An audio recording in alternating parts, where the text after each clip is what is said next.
Infinite Evolution, starting with Captain America Serum. Chapter 41. In the quiet valley, roars echoed one after another. Between giant trees and cliff walls, a blurry figure crisscrossed, like a black dragon, stirring up gusts of wind. Suddenly, a whirlwind rose from the ground. Several translucent afterimages converged, forming the tall and imposing figure of a man. He exhaled a breath of stale air, looked up at the clear blue sky through the gaps in the trees, and grinned, revealing a row of pearly white teeth.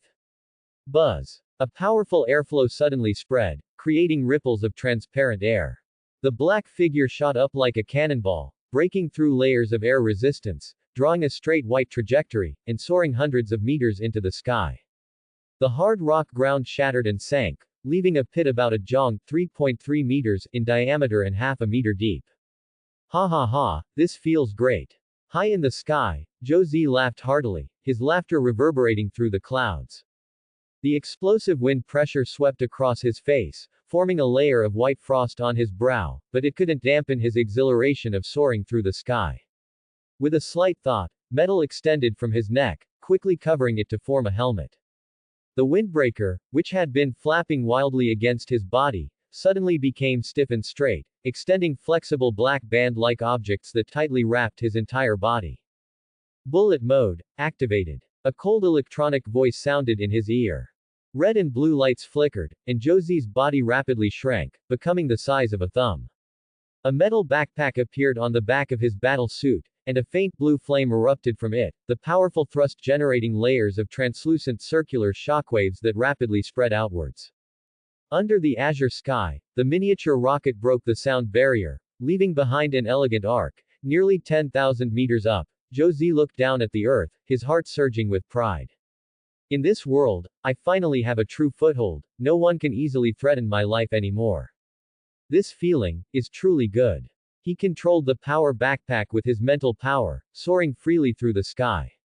Not far below, towering buildings stood in rows, and crowds surged. It was Washington, where he had been not long ago. In bullet mode, exceeding 4 times the speed of sound, he traveled from the west coast to the east coast in less than 2 hours. Even crossing the Earth's equator would only take him half a day. The entire world, to Josie at this moment, felt smaller than ever before. Since I'm here, I might as well visit SHIELD's warehouse and see what good stuff I can get. Having made his decision, he immediately adjusted his direction to descend, searching for SHIELD's iconic building, the Triskelion. The high-altitude view was vast, and the battlesuit's computer easily locked onto the target with a quick scan. The power backpack's flame jets erupted, breaking the sound barrier as he sped forward. However, just as he was about to fly over the forest barrier on the outskirts of S.H.I.E.L.D., an inexplicable sense of unease welled up in his heart. Josie's pupils constricted slightly, and his body abruptly stopped. Is this a sense of danger? The super senses granted by the touch of calamity allowed him to perceive threats within a 500-meter radius, and even capture subtle dangers in the unseen. That faint discomfort just now came from the Triskelion ahead. The premonition is very weak, but it's real. Does S.H.I.E.L.D. actually possess a weapon that can threaten me, or some kind of technology that can see through miniaturized forms? Both possibilities existed, with the latter having a higher probability. After all, Howard Stark had specifically researched PIM particles back then, so it wouldn't be surprising if he had developed some defensive measures against them. Josie's mind raced, and he did not continue forward. He slowly descended, landing on a leaf, gazing at the distant building. On the island in the middle of the lake, a kilometer away, armored vehicles and aircraft could be vaguely seen entering and landing, a busy scene. This S.H.I.E.L.D. headquarters seems different from before. Since that's the case, let me see what exactly happened. His mental power suddenly condensed, and silver light flowed in his dark pupils. A gentle breeze blew, and strands of information gathered from all directions, presenting intelligence within a 1,000-meter radius of the S.H.I.E.L.D. base's periphery as clearly as lines on his palm. A large number of miniature surveillance devices and automated weapons were meticulously distributed in the lake, forest, and along the main transportation routes surrounding the Triskelion. Various ultrasonic and radar detection devices repeatedly scanned the space ahead, constructing an invisible surveillance barrier. The closer he got to the building's location, the denser the relevant information flow became. Good heavens, they're building a doomsday fortress. Who the hell made this? They're going to kill people without paying for it. Josie couldn't help but curse under his breath, while also feeling fortunate. That was close, I almost plunged right in. With such surveillance methods, coupled with specialized targeted technology, the miniaturized battle suit probably couldn't stay hidden. It seems I need to be more cautious in the future, never get reckless. Through a single information gathering, he roughly understood the current situation. Judging by the Stark Industries logo on the weapons hidden in the forest and lake, this was clearly Howard Stark's doing. I heard Lena say earlier that Howard's personality changed greatly after he woke up, abandoning his former businessman's demeanor. After integrating Stark Industries with thunderous methods, he quickly cooperated with S.H.I.E.L.D., or rather, Peggy Carter, and it's said he even reactivated the Howling Commandos. Combining the existing intelligence, Howard has a high probability of having detected abnormalities within S.H.I.E.L.D. These past few days, he had been buried in the laboratory, not paying much attention to this matter. Now it seemed that S.H.I.E.L.D.'s internal structure was undergoing some major changes, and Hydra might surface 20 years earlier than in the original timeline. The original historical trajectory has been completely disrupted by me, this butterfly. S.H.I.E.L.D. is difficult to deal with for now, so I'll resolve other troubles first. It's time to settle scores with Hydra properly. 2 hours later, Josie returned to the canyon base. He spent some time meticulously adjusting the minor flaws that had been exposed during the battle suit tests, and then used the miniaturization gun to shrink and pack all the valuable instruments in the laboratory. Finally, he moved a huge rock to completely seal the entrance of the cliff cave, ensuring that no one from outside would discover anything unusual. After everything was handled, he connected to Lena's communication. "Sir, what are your orders?" A clear, familiar female voice sounded in his ear. Josie activated the satellite positioning device on his battle suit and asked, "Lena, where are you now? Send me your location. Is your experiment finished?" "Yes, it's mostly complete." With a thought, the black biomimetic material quickly covered his entire body, and Josie switched back to bullet mode, breaking through the air and soaring into the sky. "That's great. Now we can develop freely. It hasn't even been a month, and I knew nothing could stump you. Sir is indeed the smartest scientist in the world."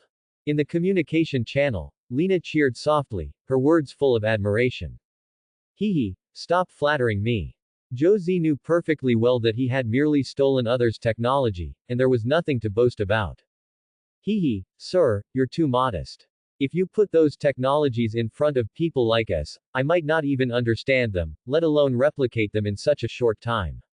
Lena's laughter was clear. "You can even develop the super soldier serum and power armor, something even Howard Stark, who is known as a super genius, couldn't do." As she spoke, Josie received the location coordinates transmitted by Lena. He scanned the battle suit's control system with his mental power, adjusted the direction of thrust, and accelerated towards the northeast. Looking at the red dot labeled Detroit on the map, he frowned slightly. "Weren't you in San Francisco before? How did you end up in Detroit?" "Sir, do you remember the ghost girl you asked me to track?" "You mean, Ava. You found her traces." Hearing the name, Josie's spirits lifted, and he immediately pressed, "Didn't you say you found a clue in San Francisco before?" "That's right. I intercepted SHIELD's intelligence earlier and confirmed that the ghost girl did appear on the West Coast. But then, using the quantum phase radar you developed, I found that she should be in Detroit now. However, the strange thing is that the radar has always been unable to lock onto her exact location. The traces of phase interference are spread throughout the entire city."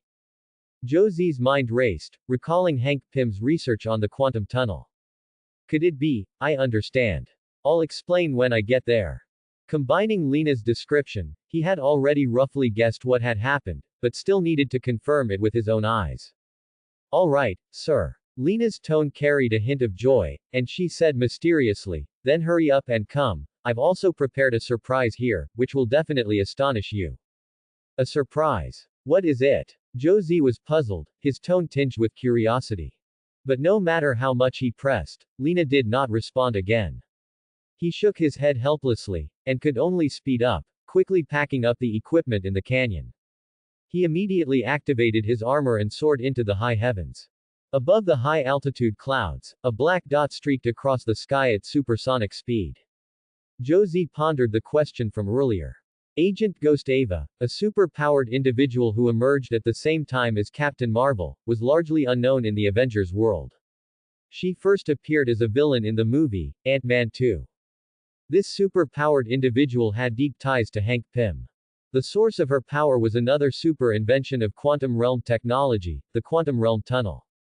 This was the precursor to the key device that later allowed the Avengers to travel through time and return to the past. Ava's father, Elias Starr, was a S.H.I.E.L.D. scientist who participated in quantum realm research as Hank Pym's assistant. However, in 1987, he was fired by Dr. Pym for stealing quantum realm tunnel blueprints. Afterward, he continued secret experiments in Argentina, but was tracked by Hank and his wife. During a conflict between the two parties, soldiers fired shots, causing an experimental accident that led to the quantum realm device exploding. Ava's parents both perished, and she herself suffered from a quantum instability where her cells were in a state of continuous tearing and reorganization, requiring a special suit or quantum realm pod to alleviate the intense pain.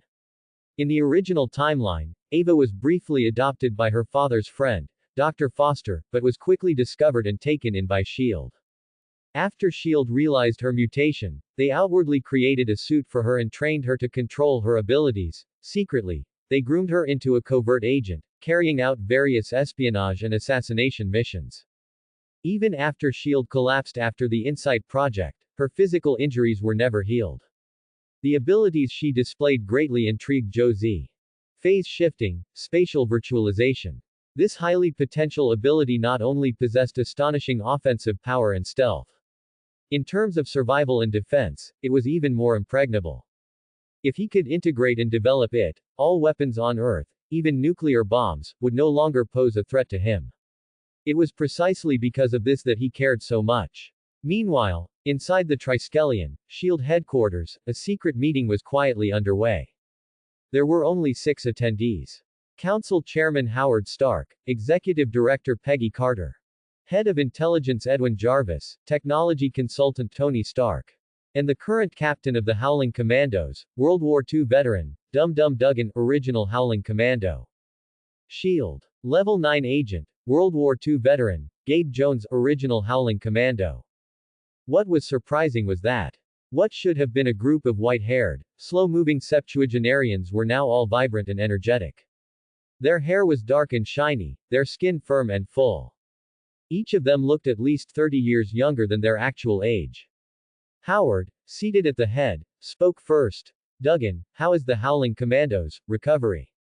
Can they carry out missions? A burly man with 2 mustaches and a cigar in his mouth laughed heartily at the question. No problem at all. Thanks to that bioenergy fluid, not only has your serum research advanced further, but it has also allowed us old guys to return to our peak, each becoming an enhanced person. He patted his chest, his tone full of pride. I'm incredibly energetic now, I wish I could run 10 laps around the Triskelion every day. That's enough, Dugan. Peggy looked at his smug expression and couldn't help but say, you should be aware of S.H.I.E.L.D.'s situation. You must keep a low profile during this time and not let outsiders see any clues. After reminding him, she turned to another person beside her. Mr. Jarvis, what is the current progress on tracking Umbrella Corporation? According to the analysis of the energy tracking radar, we have roughly locked onto the target's location. Jarvis tapped the table, and a glass screen rose, projecting an electronic map. 3 red dots lit up on the map. There are 4 confirmed Tesseract radiation sources globally, one in Detroit, North America, another in Sokovia, Europe, and one that appeared on the east coast of Africa. The last one seems to have appeared near the California mountains, but it's intermittent and its exact location cannot be determined. Furthermore, the radar's positioning accuracy is limited and cannot capture radiation inside mountains or buildings. Currently, we also have insufficient manpower and cannot conduct large-scale searches for the time being. He continued to slide the screen, displaying a video image. However, more than half a month ago, we obtained some video intelligence. The Umbrella Corporation female agent who once traded with us appeared in Sparks, Nevada. In the corner of the blurry image, a figure flashed by, making it difficult to see clearly. It wasn't until Jarvis used software to gradually complete the image that everyone could barely make out the person in the image, whose figure was indeed very similar to the woman from Umbrella Corporation. And just 3 days ago, the image comparison system captured her trace in Detroit.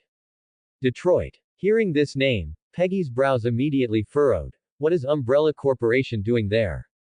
Could it be? Exactly, it's the Ghost Institute. Howard spoke, confirming her guess. You should still remember the accident 3 years ago. What Umbrella Corporation values so much is probably only that girl, Ghost Ava. Peggy's gaze dimmed, and the image of the little girl who lost her parents and was imprisoned in the laboratory came to her mind. For a moment, she didn't know what to say. Howard and Jarvis also fell silent. As the founders of S.H.I.E.L.D., what was their original intention in establishing this agency? It was to prevent super weapons and super threats from being monopolized by a few, to establish an independent organization that transcended national borders and was free from political influence. To discover and stop potentially catastrophic forces in advance. To prevent another, Red Skull-level, disaster from befalling ordinary people. They had personally witnessed the crisis of World War II. Hydra scientists, possessing infinite energy, the Tesseract, created city-destroying weapons in just a few weeks. If not for Captain America's heroic intervention, the consequences would have been unimaginable. Thus, with ideals and beliefs, they founded the Strategic Scientific Alliance, the predecessor of S.H.I.E.L.D.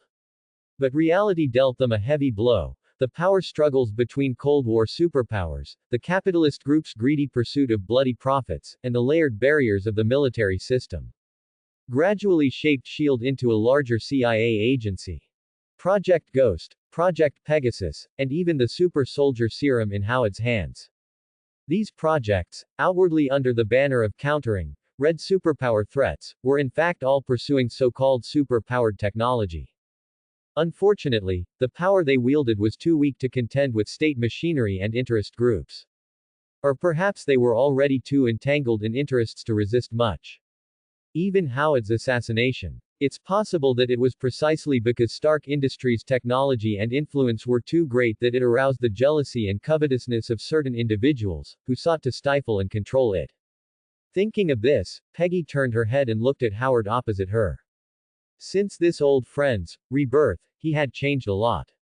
He was no longer the gentle, humorous scientist, but had become a tough and calm leader. Perhaps the near-death experience stripped away the weakness in his character. Perhaps, to protect his wife and son, he had to become this way.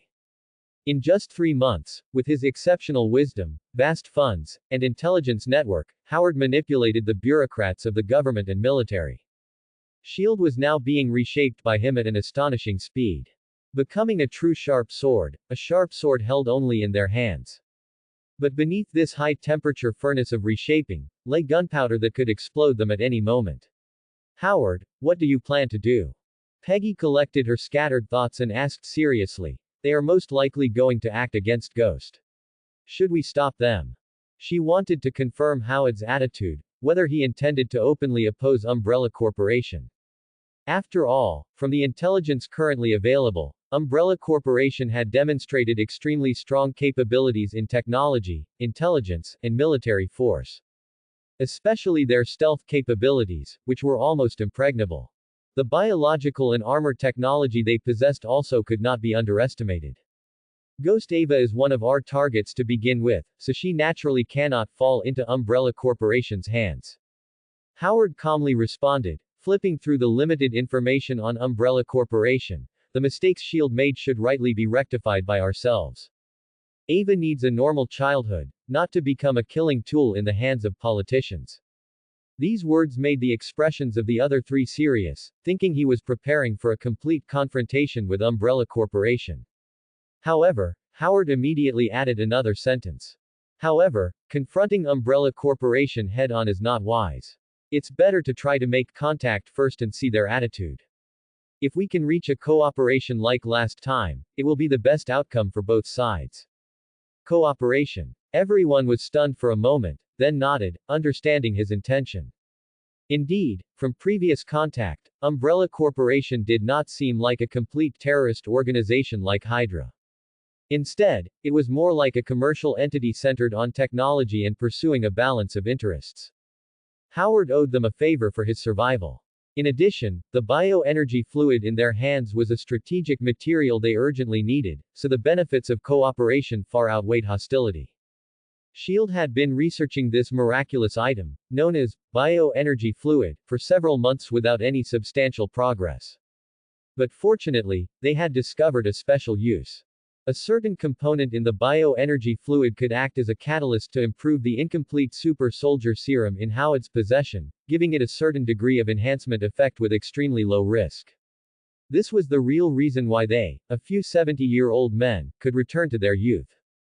If they could obtain a sufficient quantity of the energy fluid, they could completely build a powerful enhanced human army in a short time. Combined with Stark Industries' technological strength, it would be enough for them to completely control SHIELD. Unfortunately, one dose of the energy fluid was only enough for 3 people. Of the 5 doses traded initially, apart from a small amount used for research, the rest were all used on them. I will dispatch agents to try and make contact with Umbrella Corporation. Peggy cautiously added, Duggan, I need you to take the Howling Commandos there and take precautions to prevent any accidents. Leave it to me, rest assured. Dum Dum grinned, answering with full confidence. After determining the strategy for dealing with Umbrella Corporation, the 4 continued to discuss the detailed subsequent deployment, and the meeting was declared over. After the other 4 left, only Howard and Peggy Carter remained in the conference room. The rejuvenated director looked directly at Howard, full of confusion. Howard, do you really want to cooperate with Umbrella Corporation? The Project Pegasus accident, the missing Tesseract, it's highly likely these people are involved. Facing his friend's questioning, Howard remained unusually calm. To completely change SHIELD, to break free from the control of the military and politicians, and even to root out the hidden forces within, we must possess enough power. Especially personal combat power. What happened before must absolutely not happen again. Umbrella Corporation is a good partner. At this point, he walked towards the door, saying, moreover, I don't want Tony and Maria to suffer any more threats. Absolutely not. Middlesex County, New Jersey. Camp Lehigh, the place where Captain America enlisted and trained, and one of the original bases of SHIELD. As SHIELD gradually internationalized and moved its headquarters to the Triskelion in Washington, this historic military camp slowly faded from the historical stage. Currently, there are fewer than 10 people in the vast camp, which is only used as a reserve warehouse and an old data center. But unknown to anyone, dozens of meters beneath the dilapidated camp, a special electronic life quietly lay dormant, attached to a massive computer array, silently orchestrating half a century of secret infiltration into countries all over the world. In the dim underground data archives, a gray-green light flickered. On the central electronic screen, information streams rolled like a waterfall, as Arnim Zola tirelessly collected and analyzed intelligence from around the world. Countries were like puppets on a stage, silently manipulated by him. And all these efforts were for the construction of the Great New World Order of Hydra. However, about half a year ago, a not-so-small experimental accident introduced some variables into his plan. As time went on, this uncontrollable factor continued to expand. The out-of-control X-17, the destruction of California's 4th Research Institute, the mysterious Umbrella, and Howard Stark's resurrection. Especially after the failure to intercept Stark, Peggy Carter's newly formed Howling Commandos frequently launched operations, causing considerable trouble for Hydra. Of course, this did not mean that Hydra had been exposed. They still firmly held the upper hand. Even Howard and others currently only suspected that this was a conspiracy by a superpower on the other side of the globe, the last madness before the collapse of that red giant. The shadow of the Cold War provided an extremely fertile ground for Hydra's infiltration and expansion. Both sides served as excellent scapegoats for each other. However, these unstable factors had begun to hinder Zola's plan for world order transformation and needed to be eliminated as soon as possible. At a certain moment, the information stream on the screen came to an abrupt halt. An urgent intelligence report, marked Red Anomaly, was transmitted through a secret dedicated line. Immediately, a refined-looking middle-aged white man appeared on the central electronic screen. Behind him, on the wall, the Black Eagle logo was particularly striking, clearly indicating his SHIELD identity. Dr. Zola, special intelligence from within Stark needs you to use the Insight system to analyze the target. Alexander Pierce bowed slightly, his tone respectful. You mean this video? Along with a crackling electronic sound, a blurry image appeared on the large screen. In the footage, a Ford Mustang was parked on the side of a city street, and a tall woman got out of the car and entered a large luxury jewelry store. The woman wore sunglasses, a mask, and a sun hat, her true face completely obscured. However, with Zola's immense computing power and precise technology, the blurry video footage was repaired frame by frame, and every movement of the woman, from her appearance to her disappearance, was clearly and three-dimensionally restored. That's right, Howard has been investigating that umbrella recently. Pierce's expression was grave as he narrated the latest intelligence. This video is the latest discovery by the Howling Commandos. Howard's recent clearing operations have been extremely frequent. Even for me, as the Deputy Secretary of the World Security Council, it's becoming increasingly difficult to intervene. Fortunately, they haven't detected Hydra's existence yet, only attributing the previous assassinations and interceptions to Red spies. He paused for a moment, then continued. According to our intelligence personnel's judgment, the woman in the video is very likely the mysterious umbrella that had a transaction with Stark Industries 3 months ago. Additionally, after technical personnel compared the video, they found that this person has a high correlation with an experimental subject who disappeared from the California Second Research Institute. On the electronic screen, the gray-green pixelated face flickered. Zola's attention was drawn, and he instantly understood Pierce's hint. You mean, this woman is one of the 3 experimental subjects who disappeared with X-17 Joe Z. Is the so-called umbrella actually secretly controlled by X-17? Deep within the underground data archives, the computer array suddenly accelerated its operation, and the buzzing sound of electric currents rose and fell. This is a conjecture by intelligence personnel, it cannot be confirmed yet. Alexander Pierce explained in a deep voice, the video was shot 19 days ago, in Sparks. We have already sent people to investigate, and apart from this 1-minute clip, there is almost no other trace of her. Even this footage was accidentally obtained by SHIELD from a photographer. Is that so? Zola fell into contemplation. Clearly, this situation was anything but ordinary. With SHIELD's and Hydra's intelligence capabilities, they could find out exactly which lover the US president went to last night, how many seconds he lasted, and even what positions he used. Yet this woman left no trace in any system. This reminded him of the email intercepted from Stark Industries' communication network earlier, and the unusually blurry umbrella signal. The other party's communication method was extremely sophisticated. Even with Hydra's vast surveillance network spread across the globe, they could only capture sporadic, brief special signals. To this day, they have still been unable to decipher it. I understand. Insight analysis will take some time. You continue to monitor SHIELD and wait for my notification. All right, Dr. Zola. Pierce nodded in acknowledgement, silently mouthing, Hail Hydra. Then he cut off the encrypted communication. In the dark space, rows of lamp holders suddenly lit up. The chassis fans spun at high speed, and the backup Tesseract energy hidden beneath the concrete floor was activated, fully supplying the Insight algorithm's operation. Tesseract energy connected, Insight algorithm activated. California Second Research Institute, S04 Experimental Subject. Lena Castro, Basic Information, click to expand. Virtual information imported, biological model construction complete.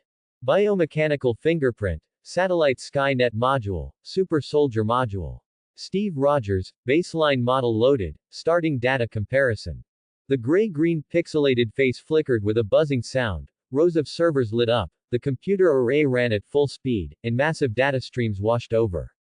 Power consumption increased exponentially, and the temperature of the underground data archives slowly rose.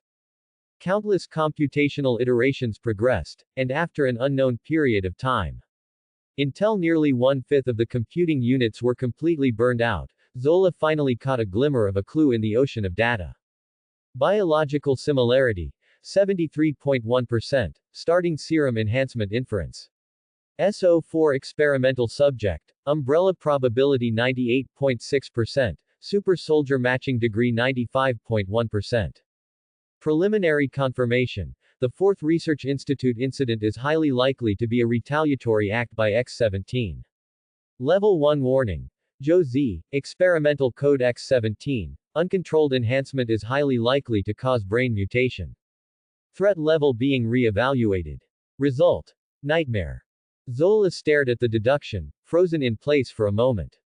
The electronic screen flickered, and he repeatedly compared the woman in the video with experiment subject S04 in the database. He had originally thought that the Umbrella Corporation was able to defeat the Winter Soldier due to the advantage of its power armor. Yet, he could not accept the fact before his eyes. The dynamic biological model of S04, Lena, was so similar to that of the former Captain America. This woman's change, is it the super soldier serum? She actually succeeded in strengthening. The evolution of X-17 is terrifying to this extent. Brain mutation. On the electronic screen, Zola's pixelated face twisted and split violently. The intense emotional impact caused this electronic life form to experience a long-lost fear. If the Insight algorithm is not mistaken, X-17 really used some kind of technology to invade the satellite systems of various countries, and can even do so completely undetected. Can his evolved brain really improve to such an extent? Imagine, in just a few months, a young man who hadn't even attended university actually learned, mastered, and surpassed the entire world's communication system. What terrifying wisdom that was. Not to mention, he could also replicate the super soldier serum and manufacture power armor. Each of these technologies would require a superpower to spend decades and countless resources, and even then, success would not be guaranteed. And X-17 only took less than 3 months. If that's true, it's simply terrifying. More conjectures arose in his mind. The accident at California's Fourth Research Institute might have been X-17's doing. The bioenergy agent used to treat Howard highly overlapped with an unfinished product from the First Research Institute. The more Zola thought, the more terrified he became, and the lights in the database flickered accordingly. No, I absolutely cannot let this guy continue to grow. X-17 must be eliminated as soon as possible, at all costs. If he is allowed to continue growing, Hydra might really be annihilated. In a flash of thought, Zola recalled another detail. Given Joe Z's strengthened physique, he would never rashly appear in public view and would most likely hide in mountains, wilderness, or certain large buildings. If he needed to move, he would inevitably require large transport vehicles. Previously, when the Umbrella Corporation traded with Stark outside Philadelphia, a large transport truck appeared, and X-17 should have been inside it at that time. Furthermore, if he wants to manufacture power armor and modify truck weapons, he will inevitably need a large amount of resources and materials. As Zola pondered, a three-dimensional map emerged in the data ocean. Countless complex lines intertwined and connected, and various areas were marked with different colors. Zola deduced Joe Z's possible range of activity one by one. Finally, after several hours of extreme computation, he roughly pinpointed Joe Z's activity area. California, the northwestern Sierra Nevada. It's just that, after all this time, I don't know if X-17 is still there. Never mind, let Pierce and Mitchell go search first. However, just as he was about to contact Alexander Pierce, the latter contacted him first, bringing good news.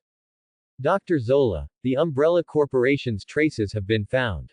Oh, what's going on? Because of the previous video content, Pierce had been closely monitoring SHIELD's movements these past few days. After all, he was also the Deputy Secretary of the World Security Council, so he had some ordinary authority, in addition to the help of Mitchell Carson, the Secretary of Defense. Indeed, hard work pays off. No matter how strict Howard and the others' precautions were, under Hydra's vast network of connections, he still managed to find some clues. They were eager to investigate the whereabouts of the Umbrella Corporation, naturally requiring a large number of personnel. Peggy Carter did not trust agents with military and CIA backgrounds, but she still had many direct subordinates she had trained. Among the personnel mobilized for this mission, a top Hydra spy was infiltrated. The result, naturally, was self-evident. One can only exclaim, the Snake Shield Bureau truly lives up to its name. Under Pierce's narration, Zola finally understood the whole story. So that's how it is, it's through locating the Tesseract Energy's radiation signal. He couldn't help but marvel at his old rival's methods. Targeting the energy used by the Umbrella Corporation's power armor, Howard directly developed an energy detector to capture the special radiation waves of the Tesseract's energy. The method was simple and crude, yet exceptionally effective. On this planet, if anyone understood the Tesseract most deeply, Howard Stark was undoubtedly the first. In fact, this method itself was not that clever. Anyone who had been involved in Tesseract battery research could think of similar ideas with careful thought. Previously, some within Hydra had also proposed it. However, thinking of it was one thing, actually making it a reality was another. At least, among Hydra's scientific researchers, including Zola himself, none had truly tried to realize this concept. Nothing else, capability did not allow it. This old guy died once, and his brain has become even more flexible. Zola couldn't help but curse silently, full of resentment towards Howard, and then pressed, "Where is the location?" Not yet obtained. Howard has once again raised the intelligence confidentiality rank, and S.H.I.E.L.D. under Peggy Carter's control is gradually breaking free from the Council's grasp. To be safe, I ordered a partial withdrawal of forces, and for now, I cannot obtain more intelligence. Pierce's tone carried a hint of embarrassment, and he then added, "However, the Howling Commandos are secretly assembling, and there seems to be a new operation. We are closely monitoring them. It won't be long before we get the intelligence." Zola listened quietly, not blaming the other party. He had already anticipated these situations. The inability to completely eradicate Howard would inevitably lead to a series of cascading troubles. He only blamed himself for not being fully prepared and rashly carrying out the assassination attempt. Moreover, with the added variable of X-17, the situation became even more complex. Your decision is correct. For now, do not act rashly to avoid alerting Howard.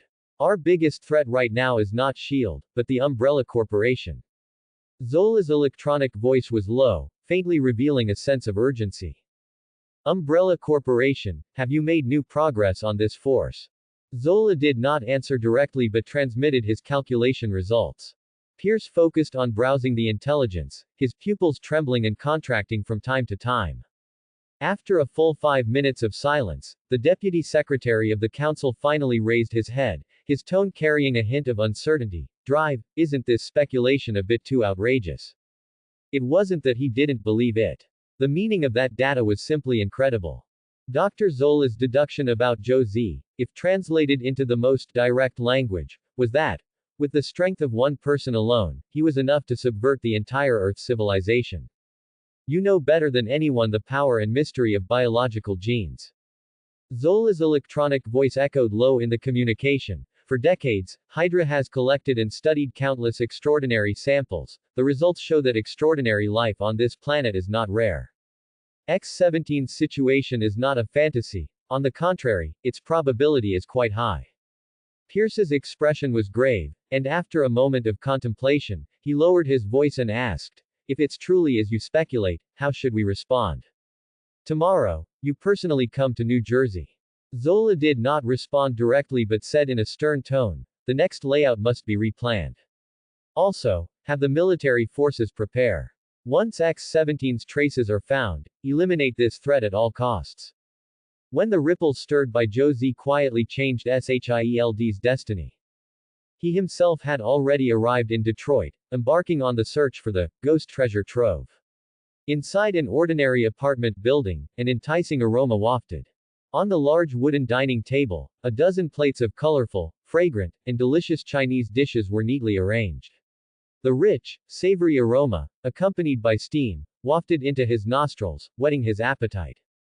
Josie spread out a piece of tofu skin, laid out shredded green onions, shredded cucumber, and shredded radish, then scooped up a large chopstick full of Beijing-style shredded pork, gently rolled it up, wrapping it tightly. Then, he put the entire roll into his mouth and took a bite, the oil fragrant and overflowing.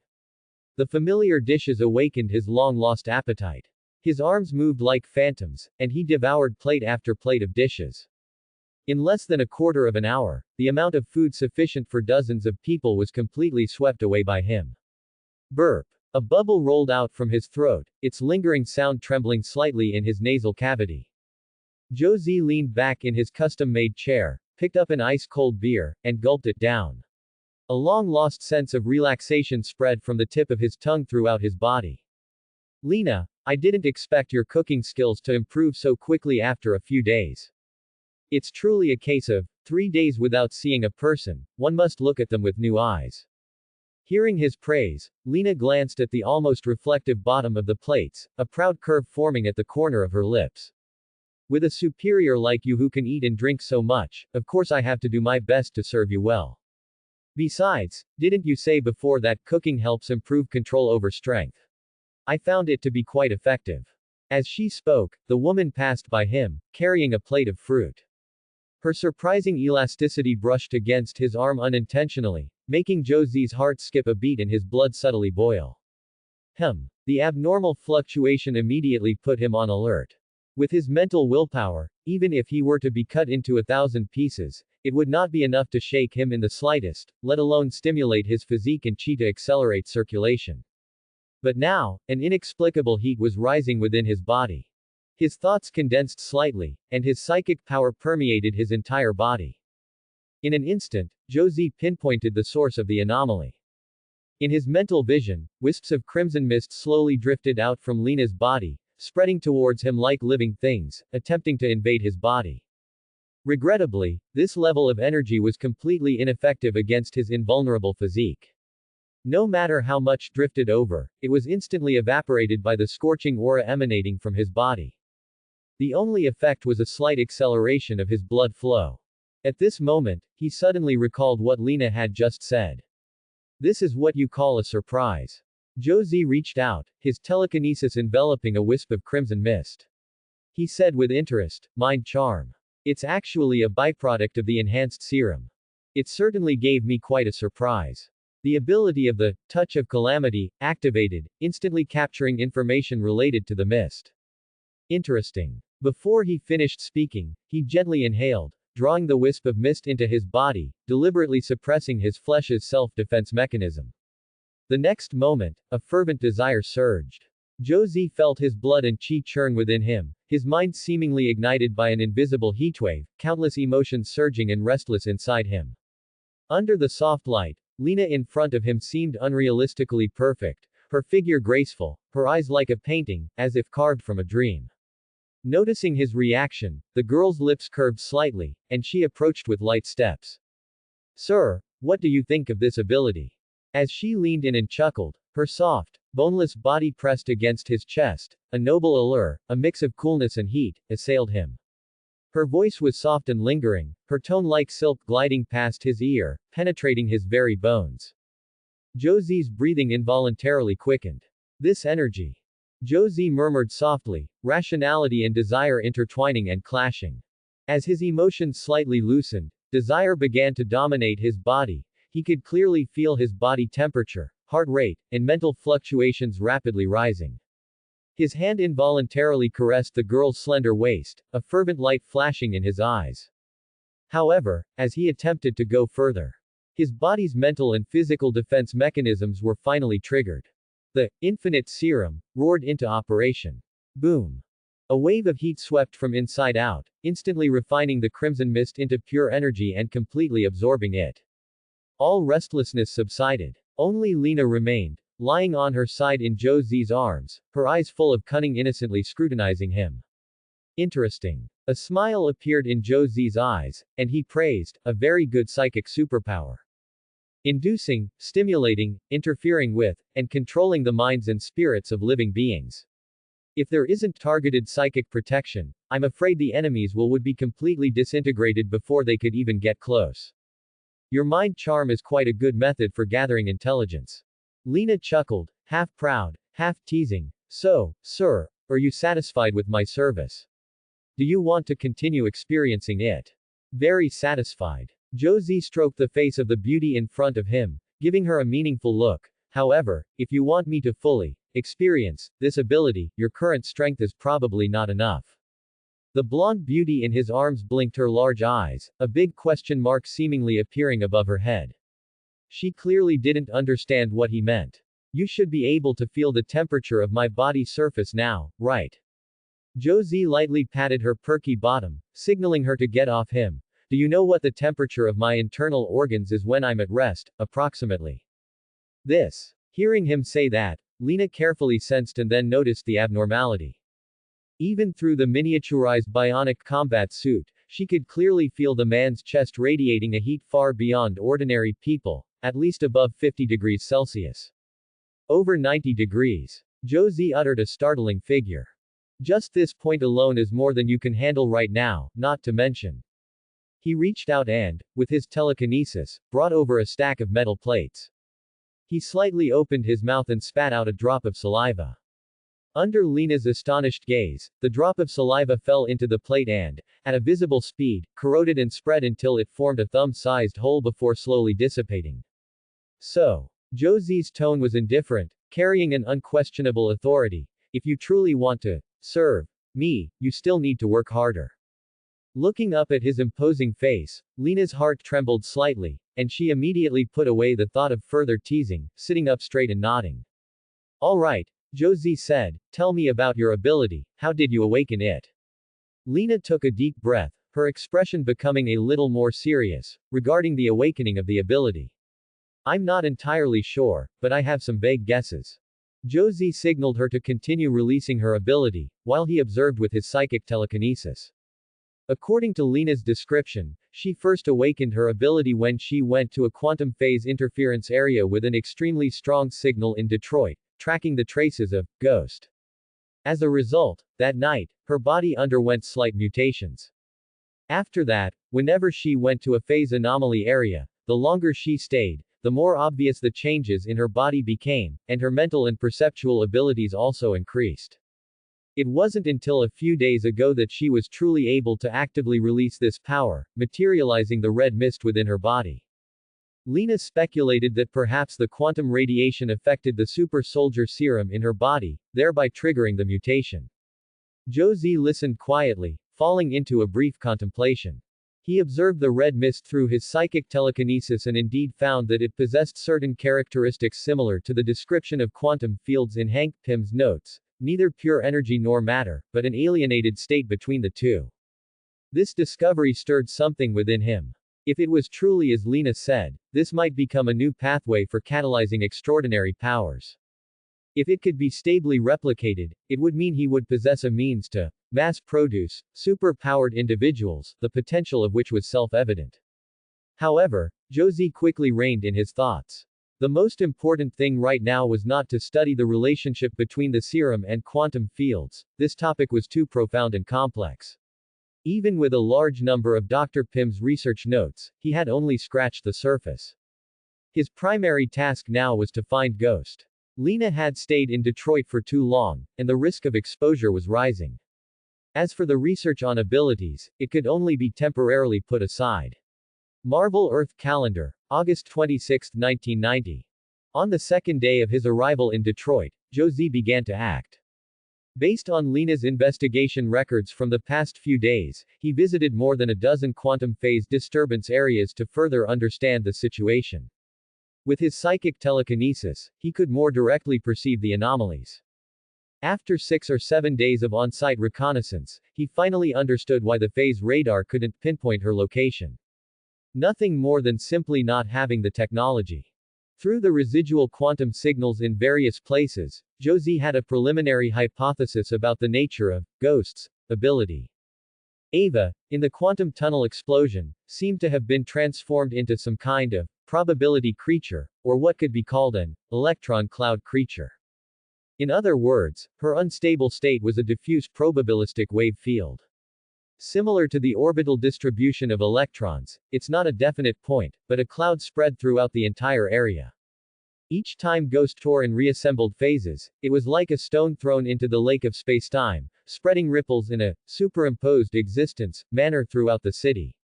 She was everywhere, yet never truly appeared. Therefore, what the phase radar captured was not her coordinates, but the probability density of her existence. To confirm her exact location was simply impossible with current technology. This is a bit troublesome. Josie looked down at the city below, feeling a considerable headache. Am I supposed to use my telekinesis to sweep the entire Detroit and surrounding areas carpet style? According to his calculations, the radius of the quantum wake field formed by Ghost was at least 200 kilometers. To truly search inch by inch would consume an unknown amount of time, and there was no guarantee of finding her. Just as he was contemplating, Lena's voice suddenly came, her tone exceptionally serious. Sir, our movements might have been exposed.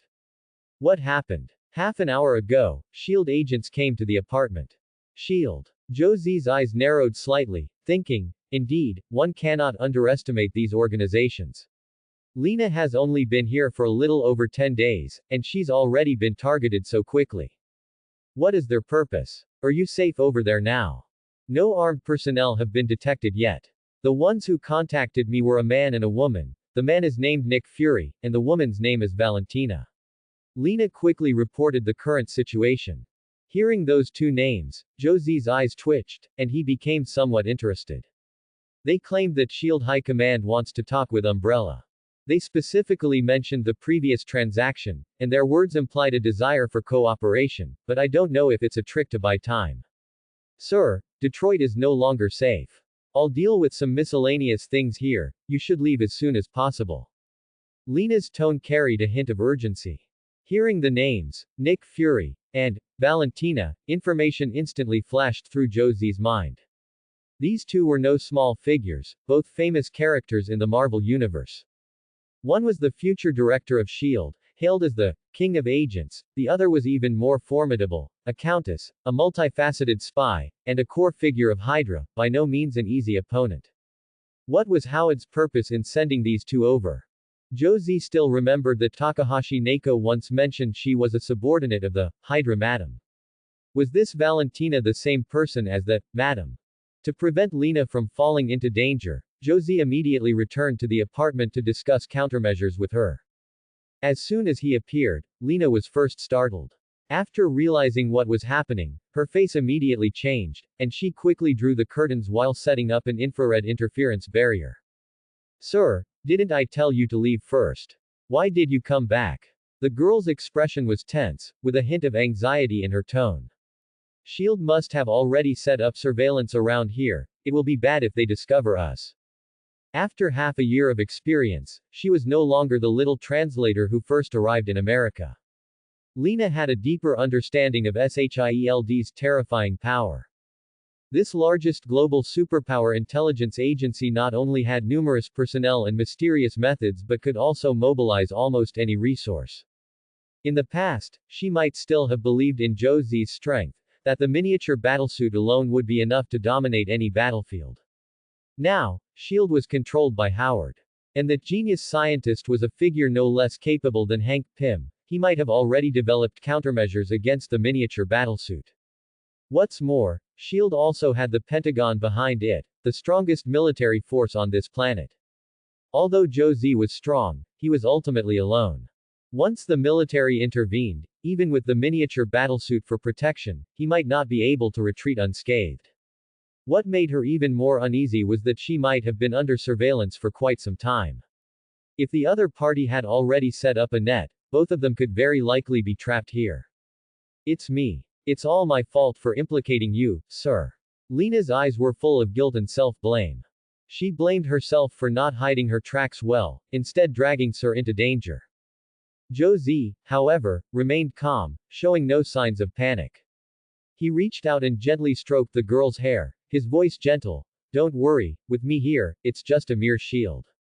Even if those guys have some conspiracy, don't you trust me? In fact, he felt a faint sense of anticipation in his heart. What exactly was Howard planning? Were these SHIELD elders short on people? Sending Valentina? Did Howard and the others know her true identity? If not, then SHIELD could only be wished good luck. But if they knew and still sent her, that would be even more intriguing. Regardless, if they wanted to scheme against him, Joe, it depended on whether the other party had the ability. Cooperation. He was worried about not finding the location of Ghost Lab, and SHIELD delivered themselves to his doorstep, it would be rude not to trick them. Perhaps this opportunity could also be used to officially establish the reputation of the Umbrella Corporation. Moreover, although Howard was fully consolidating SHIELD's authority, Hydra's infiltration was already pervasive, so he should first figure out who the enemy was. And since Valentina appeared, Hydra would probably not be absent. These guys were looking for him with a microscope. Lena, get ready. This time, it might be another chaotic battle. Meanwhile, at SHIELD headquarters, Peggy Carter was reporting the latest intelligence from Detroit to Howard. Nick Fury and Valentina have contacted Umbrella Corporation, stating our position. The other party has not yet responded, remains within surveillance range, and has not left. Howard's expression was calm, and he nodded slightly. Any abnormalities from Valentina's side? Fury has been secretly watching her, and no suspicious movements have been found so far. Peggy frowned, puzzled. Why do you suspect her? She has served SHIELD for nearly 20 years and has always performed excellently.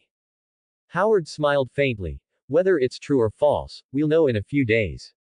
The two did not discuss this topic much, moving on to the next agenda item. What is the research progress on the bioenergy potion?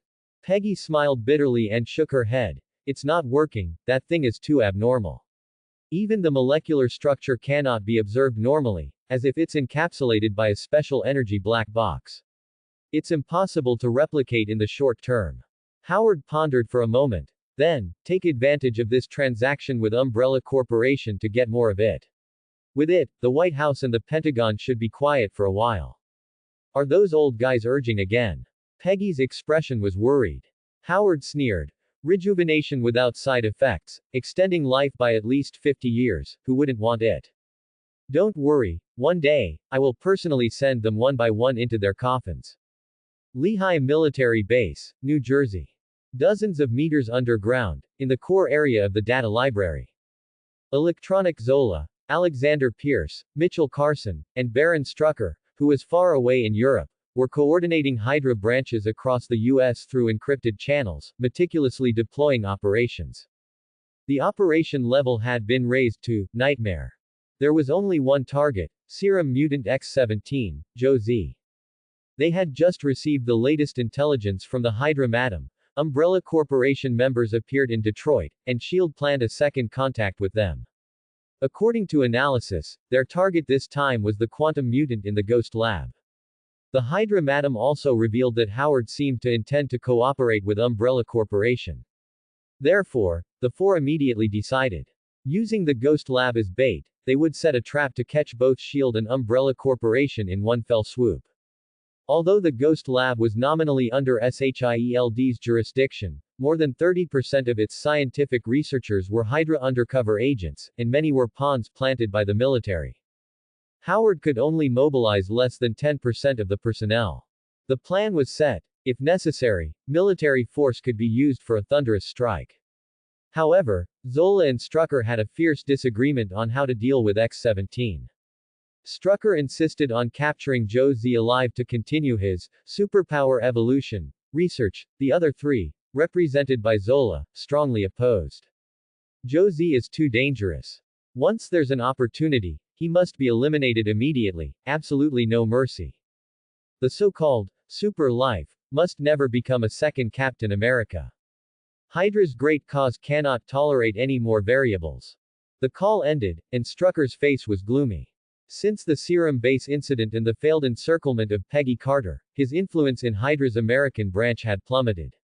Those two mistakes severely damaged his prestige, and even Mitchell, who used to be respectful to him, dared to object. This plan to eliminate Joe Z was also decided by Zola and the others before informing him. These guys had no respect for him, the European head. X-17 is my research result. No one can take it away. Strucker's eyes became bloodshot, and with a sinister whisper, he dialed a number. Drakov. I have some news that I believe you'll be interested in. As various undercurrents surged, Joe Z leisurely strolled around with Lena. Since arriving in the Marvel Universe, he had either been suffering in research institutes or holed up in deep mountains doing scientific research, never truly experiencing this world. This was a good opportunity to learn more about it and add some color to his impoverished first half of life. Unfortunately, the 3-day trip to Detroit indeed broadened his horizons, but it also made him deeply realize that the color of this city was simply too intense.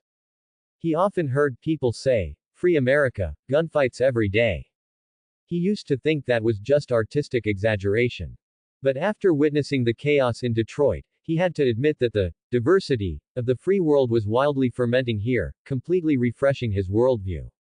Hordes of homeless people filled the streets and alleys, with colorful graffiti and piles of garbage forming a distorted backdrop.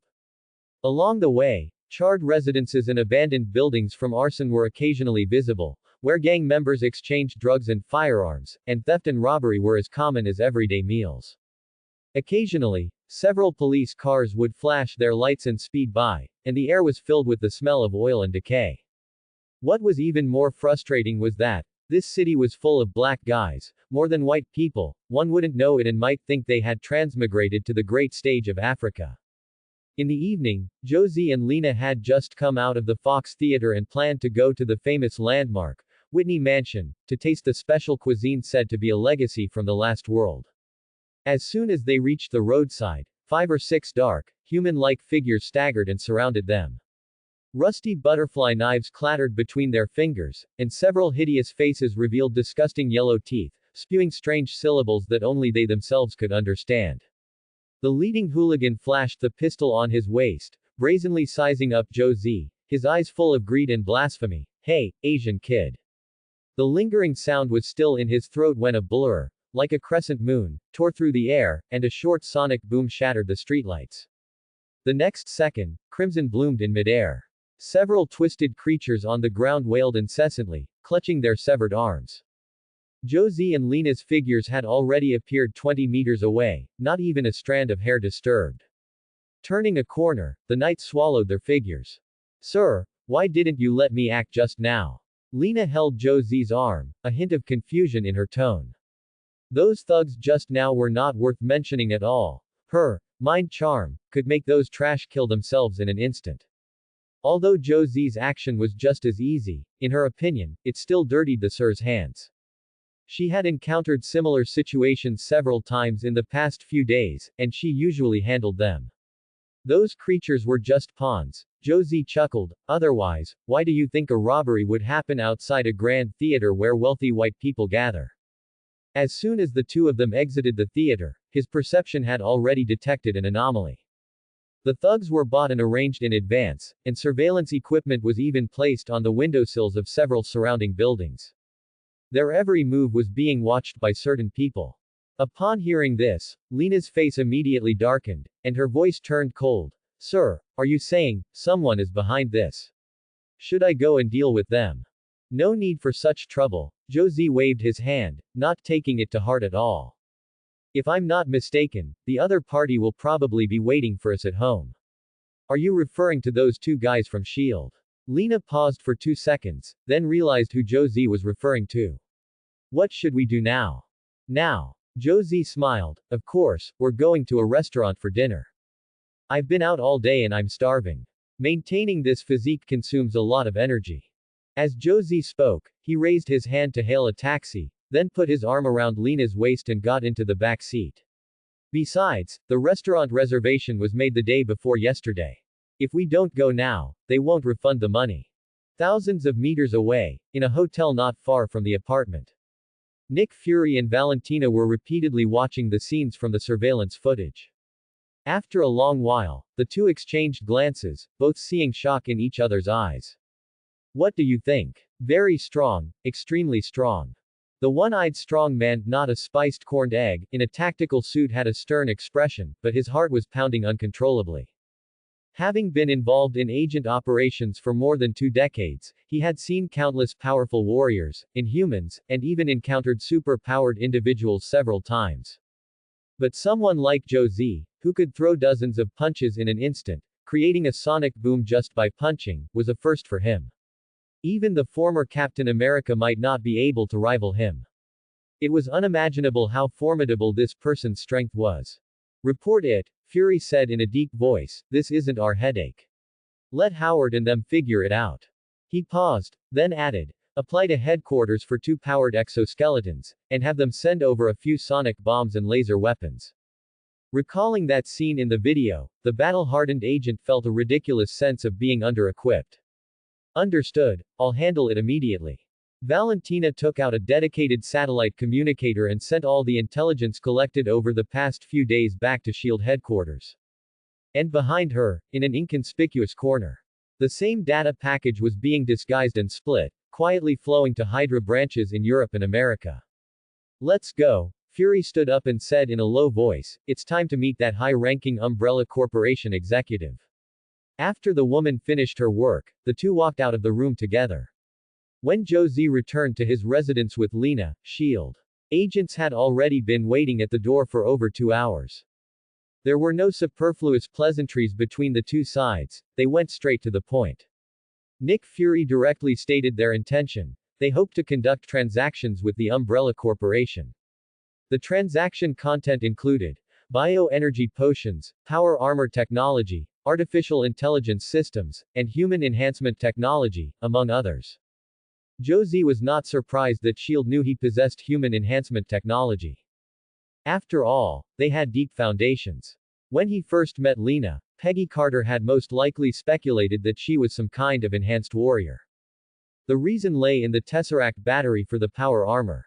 Howard Stark had once attempted to weaponize Tesseract energy, which included energy batteries for power armor, but all his research ended in failure.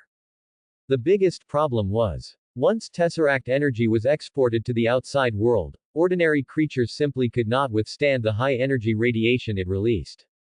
Short-term contact was fine, but prolonged exposure was tantamount to being in high-intensity nuclear radiation. Howard had thought of solutions, such as encapsulating the Tesseract battery and converting it into stable electrical energy for use, but unfortunately, it still failed. The fundamental nature of Infinity Stone's energy was not something ordinary creatures could bear. Otherwise, he would not have turned to studying the Tesseract, and eventually, by a strange twist of fate, discovered a special isotope. Most of the technologies you mentioned are negotiable. Josie appeared very generous. He did not directly reject SHIELD's intentions. In fact, with the cheat-like talents of the Stark father and son, given enough time, whether it was power armor, longevity potions, or artificial intelligence systems. As long as they weren't beings born purely from a protagonist halo, like Captain Marvel, Sentinel, or Spider-Man, they would eventually be able to create them. To put it plainly, it was just a matter of time. Since SHIELD had a demand at present, he naturally had to maximize his profits. Regarding the bioenergy potions, a new batch was indeed recently produced. Josie stated calmly, due to technical limitations, I can provide a maximum of 7 doses. This was not an evasion. In recent months, his primary focus had been on the research of miniature battle suits and psychic techniques, with limited time invested in energy potions. To get this, he could only rely on the infinite furnace. Coupled with the preciousness of life essence, most of it had been invested in the refining of miniature particles, so the accumulated energy potions were naturally scarce. Currently, his inventory only amounted to about 300 units. I can sell a few sets of power armor, but the production cycle is quite long, so you'll have to wait for a while. The artificial intelligence system is not a core secret. I heard Stark Industries is also researching similar projects, perhaps we can discuss it. As for the Human Enhancement Project, that is a core secret of the Umbrella Corporation and cannot be disclosed. Actually, all of the above are just a small part of Umbrella Corporation's business. Besides these, we have many mature projects. I wonder if you are interested. After speaking, Josie flipped his hand and pulled out a tablet computer from somewhere. He tapped a few times on the screen and handed it to Nick Fury. For example, these supersonic drones, cryogenic sleep pods, electromagnetic rifles, intelligence reconnaissance systems, security protection, and logistics services. Josie's tone was unhurried as he described the Umbrella Corporation's formidable foundation. Since he chose to cooperate with SHIELD and officially establish the Umbrella Corporation's reputation, he naturally prepared thoroughly. For this, he specifically spent several hours. He mimicked the style of internet companies from his previous life, built Umbrella Corporation's corporate website, and created a beautifully crafted PPT of several hundred pages, including company introduction, product display, service philosophy, and future outlook. Josie categorized and systematically organized the sci-fi items he had seen in movies and novels, perfectly packaging them as technology projects. He presented to people a technological giant comparable to a superpower. Josie spoke eloquently, introducing Umbrella's various technologies with great fluency. From power armor to supersonic fighter jets, then from bionic prosthetics to fusion energy, from nanomedicine to spaceships. Nick Fury and Valentina looked at each other in bewilderment. Listening to his explanation, they initially thought it was quite good. Many things were eye-opening, comparable to S.H.I.E.L.D.'s research projects, greatly deepening their impression of Umbrella. But the further he went, the more outrageous and absurd it sounded. What was this guy even talking about? EVA armaments, the spear of Longinus, faster than light engines. Finally, even planetary engines, Death Star cannons, and time machines came out. Was he really trying to fool them? If he truly had these things, he could just blow up S.H.I.E.L.D. with one shot. Why would he need to negotiate with them? Lena, on the other hand, listened with great interest, thinking how amazing her sir was, and how many of the terms sounded incredibly sophisticated. The three of them didn't know that Josie's brain was operating at full capacity at this moment. Just now, during his interaction with Nick Fury, he noticed something interesting. Within Nick Fury's body, there was a familiar energy fluctuation, similar to the super soldier serum, but significantly diluted. His psychic power quietly spread. Touch of Calamity, activated. In an instant, a massive stream of information surged into his perception like a tide. Using the impromptu explanation, he stalled for half an hour. Only then, under the processing of his supercomputer-level brain, did Josie capture all of the opponent's physical composition, cellular changes, and even some superficial thoughts from his brain, one by one. Now, apart from the other party's memories and life experiences, this top S.H.I.E.L.D. agent had virtually no secrets before him. As he analyzed the mental thoughts emanating from Nick Fury and Valentina, he gradually pieced together the information he wanted to know. So that's it, Josie murmured to himself. The combination of bioenergy serum and an incomplete super serum can actually produce a certain strengthening effect. Although this level of enhancement couldn't reach Captain America's level, it was enough to comprehensively improve ordinary soldiers' strength, endurance, neural reflexes, resistance to impact, and immune system by 3 times. All physical indicators could be on par with world-class top athletes. I just don't know if the risk of enhancement is high. However, in Nick Fury's mental residual images, Howard and the others all became young again. Since even these 70 and 80-year-olds can use it, there must be some safety guarantee. That's why they are so eager to trade for another batch. To expand their military and strengthen their subordinates' forces. The situation of S.H.I.E.L.D.'s founders is probably not as good as it seems. What surprised him most was that this excellent fusion technology did not come from S.H.I.E.L.D., but from the hands of that 20-year-old genius, playboy, Tony Stark. Josie's silver eyes flickered, and a smile played on his lips. He was increasingly satisfied with the touch of calamity ability. It was simply a simplified, all-seeing eye. He had easily uncovered everything about the other party. At the same time, he paid more and more attention to the son of fortune in Marvel, sighing with emotion. Indeed, one cannot underestimate anyone. I have the Infinite Forge, and their father and son have the Wisdom Gem. As Umbrella, a cutting-edge technology company committed to leading humanity towards the stars and the sea, we look forward to continued friendly cooperation with your esteemed organization in the future. After his speech, Josie's throat was dry. That's roughly it. For some reasons, some technologies cannot be disclosed for now. You two can take this computer back and let your leaders study it carefully. Heh heh. The corners of the two agents' mouths twitched. They didn't know how to respond. Nick Fury handed the tablet to Valentina, preparing to continue discussing cooperation with Josie.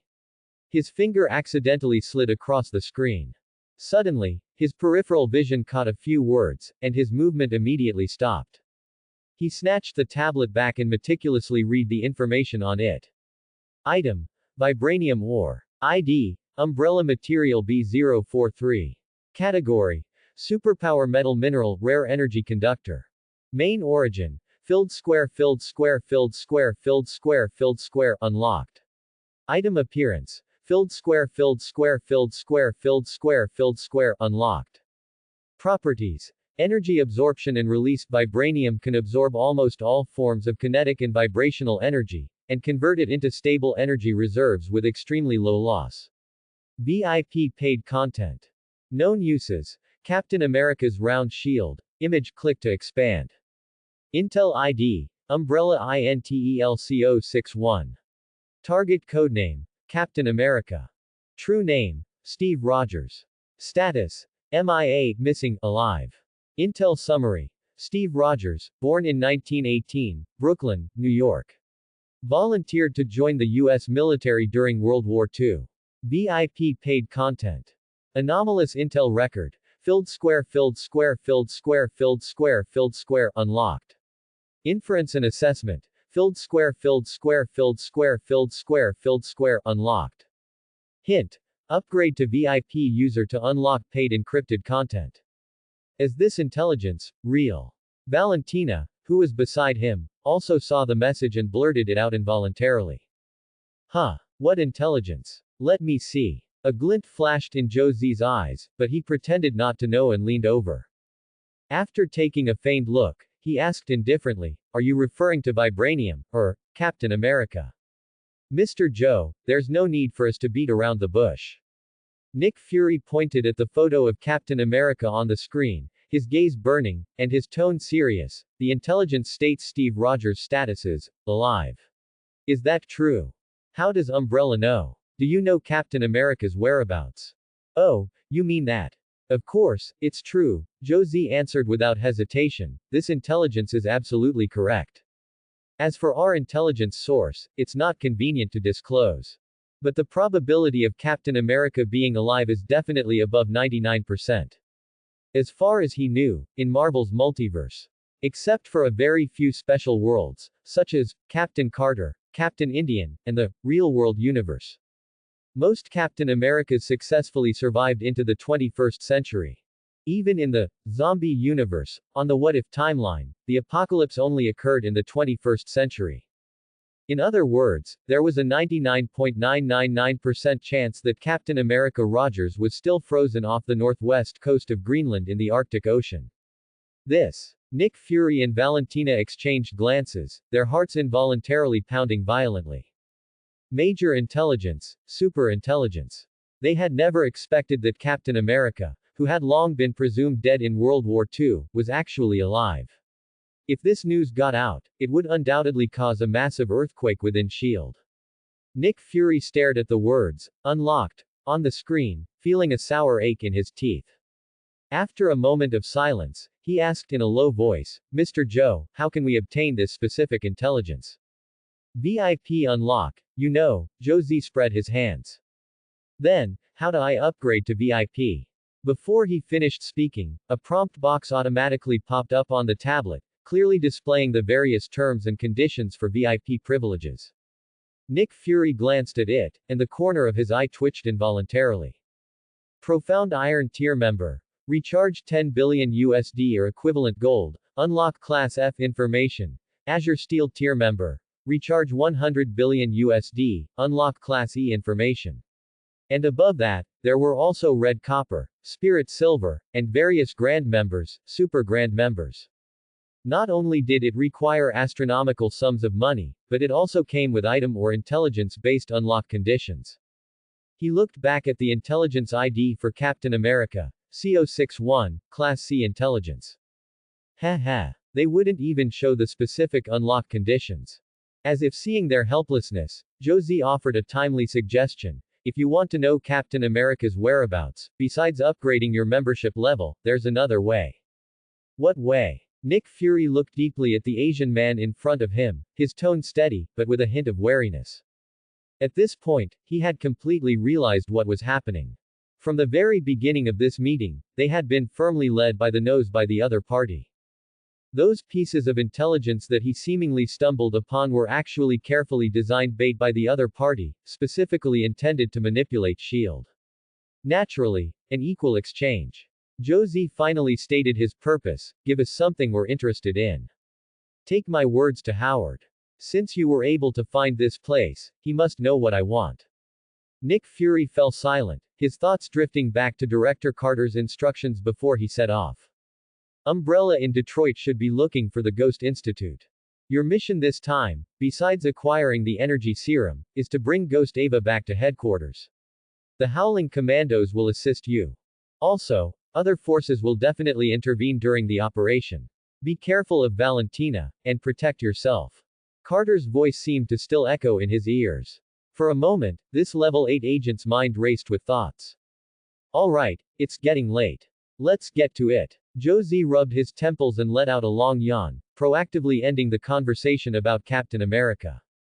He refocused on the negotiation for a partnership on bioenergy potions and power armor. We've talked so much, it's time for me to see what S.H.I.E.L.D. can offer.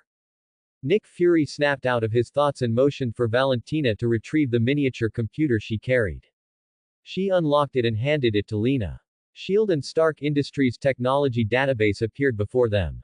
However, Josie merely glanced at it twice and lost interest. Inside were either outdated gadgets he could easily create himself, or unfinished, immature technologies that were worthless to him. Lena, on the other hand, was engrossed in it. Cognitive enhancement pills, micromagnetic hemostatic spray, brain scanner, superhuman suppression collar. He casually picked a few items that caught his eye, then stopped paying attention. Instead, he said to Nick and Valentina, the quotes for the power armor and energy potions are all in your computers. You can study them carefully. 3 days from now, if you can give me a satisfactory answer, we can proceed with the transaction at any time. With that, Josie said no more and stood up to see them out. After the S.H.I.E.L.D. agents had completely disappeared into the night, Lena, who had been waiting for a long time, finally spoke up. Sir, will S.H.I.E.L.D. really agree to our demands? Over $1 billion, plus that huge pile of precision machinery, and that Ghost Ava, they probably won't agree, right? Josie lazily reclined on the sofa, stretching his arms in a long yawn. You underestimate the value of Steve Rogers. His tone was calm, yet with a hint of certainty. That's the spiritual symbol of the Allied soldiers in World War II, Captain America. His influence on the American public is unparalleled. Especially at this point in time. And particularly for Howard Stark, this is an irresistible temptation. Lena's beautiful eyes flickered with confusion, showing a hint of innocent foolishness. What do you mean? Josie suddenly smiled, reaching out to pull the blonde beauty into his arms. Gently caressing her silky smooth hair, he spoke in a low voice. You've gathered intelligence on Howard. What kind of person do you think he is now? Lena pondered for a moment, then softly replied, meticulous, strong-willed, completely different from the public's previous impression. To control both Stark Industries and S.H.I.E.L.D. in such a short time, he's not an easy person to deal with. Not a bad summary. Most people think that way. Josie smiled slightly, pinching her cheek, then suddenly changed the subject, but in reality, Howard's situation is already precarious. One wrong move, and he'll be doomed. No way. Lena frowned, her face full of confusion. Do you think that as long as Howard controls S.H.I.E.L.D., he can rest easy? The person in his arms shook her head, earnestly refuting, of course not. I'm not a complete idiot who knows nothing. Howard has only reorganized a portion of S.H.I.E.L.D. agents. Over 60% of the remaining forces are either Hydra infiltrators or are controlled by the Pentagon. He's only temporarily suppressed internal opposition by leveraging his status as a founder and his connections within the military. Even Stark Industries might not be entirely under his control. Lena was well aware of the identities of the people on the Stark Industries board of directors. Former Secretary of the Air Force, former Deputy Director of the CIA, former 4-star Navy Admiral, and representatives from various super conglomerates, a whole host of people wanted to carve up the profits from his hands. Howard must have relied on these people to barely stabilize the current situation. Listening to her articulate analysis, Josie looked surprised. I didn't expect you to be able to analyze so much. That's rare. Then, with a hint of teasing, it seems the super soldier serum really did make you smarter. Hearing him attribute her thoughts to the serum's intelligence-boosting effects. The female subordinate's face flushed with anger, and she bit the man. However, she didn't expect the man's physique to be too hard. Not only did she fail to injure him, but she almost broke her own teeth. After some effort to soothe his beautiful subordinate, the two continued their discussion. What you just said is merely the surface. To truly understand Howard's predicament, you must first clarify what he is doing and what his ultimate goal is. Josie shifted to a more comfortable position, resting his head on a soft, fragrant pillow, alleviating the fatigue caused by his brain's previous overload. While enjoying the beauty's meticulous massage, he patiently guided her. You might not know yet, but S.H.I.E.L.D. has already developed a new human enhancement formula. What? A new human enhancement formula? Lena's hands paused, her expression one of great astonishment.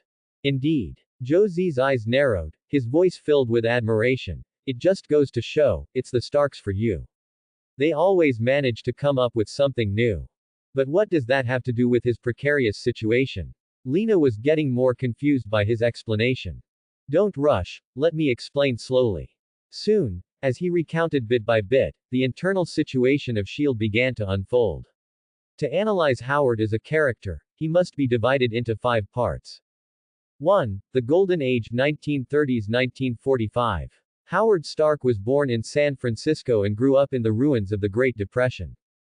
With his genius mechanical talent and keen business acumen, he founded Stark Industries in the 1930s and rose to prominence as a military-industrial star through military armament contracts. With the outbreak of World War II, Stark Industries fully transitioned to military production. Howard himself joined the Strategic Scientific Reserve (SSR) and participated in numerous top-secret projects such as the Super Soldier Program, the Manhattan Project, Individual Power Armor, and Spectral Energy Research. He was one of the founders of American super technology and a key behind-the-scenes driver of the war's victory. After the war, he co-founded S.H.I.E.L.D. with Peggy Carter and others, aiming to establish a peaceful order beyond national borders, through technology and rationality. At that time, he was an idealist, a symbol of the American god of rational technology. 2. The disintegration of Order 1946-1965. Unfortunately, the power they wielded was too meager. After Captain America's death, the afterglow of the Strategic Scientific Reserve quickly faded. The nascent S.H.I.E.L.D., though rising in the early Cold War, was rapidly infiltrated and besieged by various forces such as the military and the CIA, failing miserably. In 1949, the CIA, NSA, and the Military-Industrial Committee began to interfere with S.H.I.E.L.D.'s budget and personnel appointments. Howard and Peggy's founders' faction was forced to compromise between ideals and reality. In the late 1950s, the Super Serum project failed to be replicated, and the military turned to funding dangerous programs like MK-Ultra mind weapons and biological control projects, allowing Hydra to resurface. Howard and others could see that the S.H.I.E.L.D. they had built was being corrupted. A global surveillance machine, controlled by the U.S., rapidly forming in the name of security. 3. The collapse of Reason 1966-1980. During the Cold War peak of the 60s, Stark Industries entered its golden age of armaments. But Howard's idealism had been completely eroded by reality. In 1968, the arc reactor project was launched. He collaborated with Soviet scientist Anton Vanko to develop clean energy, but the Pentagon halted it under the pretext of technology leakage. Vanko was expelled as a spy, Howard's research was forced into storage, and the military instead pushed for nuclear energy armament plans, completely suppressing Stark's energy ventures. At the same time, Hydra's internal, Winter Soldier program, had deeply infiltrated S.H.I.E.L.D. At that time, Howard, though he sensed some anomalies, had no concrete evidence. In 1974, he survived his first assassination attempt, officially reported as a car accident. 4. Isolation and Decline 1981-1989. In the 1980s, the U.S.-Soviet Cold War entered its later stages, and super technology projects were successively shelved. S.H.I.E.L.D. became a complex hotbed of interests, shared by the military, CIA, corporate conglomerates, and even lurking Hydra, while the founders' factions' power rapidly dwindled. The Tesseract was taken over by the military, and Project Pegasus was launched. WASP, Janet disappeared, Hank Pym's research was stolen, and he broke ties with S.H.I.E.L.D., actually intentionally. Stark Industries' board of directors introduced government advisors, limiting the founders' shares, with primary control partially transferred to the board and military advisors. Howard and Peggy were forced to withdraw from the core leadership, gradually marginalized, and in a state of being sidelined, monitored, and isolated. 5. The defaulted end 1990. On the eve of the collapse of the Red Bloc, on Christmas Eve, Howard's brilliant life met its end. Hydra, as the instigator, dispatched the Winter Soldier to seize the latest generation of serum samples, completing the thorough purge of the hardliners within S.H.I.E.L.D. The military hardliners, the CIA, and the defense contracting conglomerates all tacitly approved this outcome. Howard Stark had long become an obstacle to the system. He opposed the mass production of the Super Soldier program, even though the serum hadn't succeeded yet. He refused the fusion of artificial intelligence and biological weapons. He insisted on the principle that technology should be constrained by morality. How dare he not want to share the spoils of victory with the wealthy aristocrats of the conglomerates? He's going to die. So, he had to die. His death opened a new order for the military and Stark. The new board, and the military's weapons cooperation became more harmonious and smooth. Stark technology was commercialized by international capital, benefiting all mankind. Hydra's infiltrated research departments regained funding. The CIA and defense conglomerates jointly launched Project Insight. And another genius named Tony Stark could continue to serve this country and achieve the great American dream. It was like Qin Shi Huang eating peppercorns, a total win. As for the final S.H.I.E.L.D., its internal factions were split, Peggy Carter was left to struggle alone, and her only ally was gone. She became completely silent. Thus, the history of S.H.I.E.L.D. was sealed. The archives stated. December 1, 1991, Stark and his wife Maria died in a car accident. Pipe. Just like that, the death of a national core asset, a world-class scientist, was hastily concluded with a phrase, loss of vehicle control. How ironic. Hydra executed, the military tacitly approved, the conglomerates profited, the government handled it coldly, and the idealists fell. Everyone was waiting for him to fall. It was simply his time to die. This was the true political landscape of Howard Stark's death. Otherwise, how could the core technology consultant within a superpower's defense system, whose identity was equivalent to a core asset of the military-industrial complex, be easily assassinated by a sleeper organization? Even if that assassin was the Winter Soldier.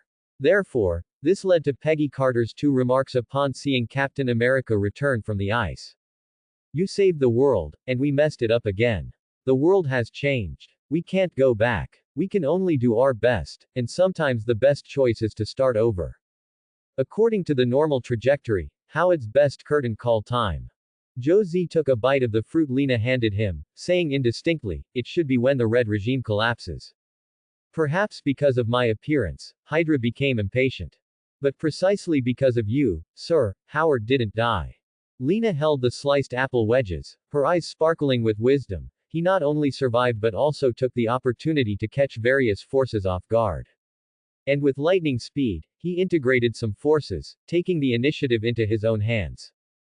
Joe Z nodded slightly, showing an expression of approval, and said slowly, but. Before he finished speaking, Lena continued. But this balance is only temporary.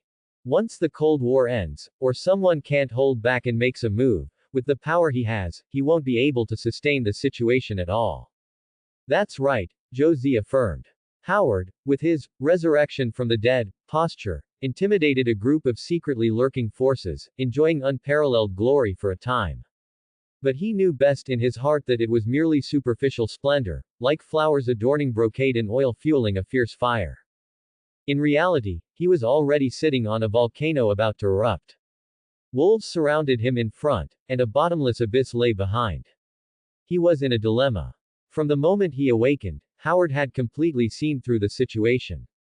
He once thought that by giving up some interests, he could achieve a decent landing and preserve his family and some industries.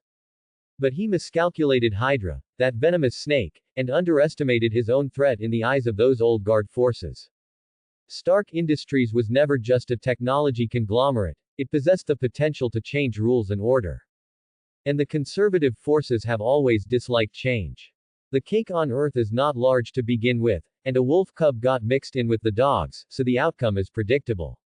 Naturally, they would seize the opportunity to tear it apart and devour it. According to you, sir, Howard is basically doomed. What good can Captain America, a super soldier, do? Lena didn't believe that Captain America could reverse the tide. She herself was a Serum soldier, and she knew that power all too well. Indeed, he was very capable in a fight. Equipped with high-tech gear, fighting one against 100, or even several hundred, was effortless. But it was no longer 1945. Half a century had passed, and technology had advanced by leaps and bounds. A single super soldier, under a system of tanks, fighter jets, supersonic missiles, and satellite surveillance, was almost no different from ordinary cannon fodder. Even if Howard used energy potions to assemble a force of enhanced individuals, what then? In a nest of spies like S.H.I.E.L.D. If they were enhanced in the morning, the intelligence would flow to the Department of Defense by noon, and by afternoon, Army armored vehicles could be parked below his office. In the evening news, the president could hold up a speech and announce, a Soviet terrorist plot successfully thwarted. The next day, media headlines would read, National hero Howard Stark unfortunately deceased. On the third day, representatives from major financial groups would attend his state funeral, completing the division of interests amidst mourning. That's why I said you overlooked Captain America's true value. Josie reached out and pinched Lena's fair, tender cheek, his tone a bit helpless. I just praised you for having a brain, and now you're being silly again. You even graduated from a famous international university, don't they teach political science? Looking at the silly beauty in front of him, he truly wondered if this silly girl would be captured by those cult superhuman organizations again after he left the Marvel world. It seemed the job of managing Umbrella Corporation needed to be reassigned to someone else. Steve Rogers is Captain America, but Captain America is not just Steve Rogers. In the context of America and the entire Western world, he is a heroic martyr, a national idol, a symbol of free will and democratic victory. He is the national myth of contemporary Western society. Through half a century of Cold War propaganda by the government, Captain America's image had long been highly politicized. In history textbooks, propaganda films, commemorative speeches, and soldier mobilization orders.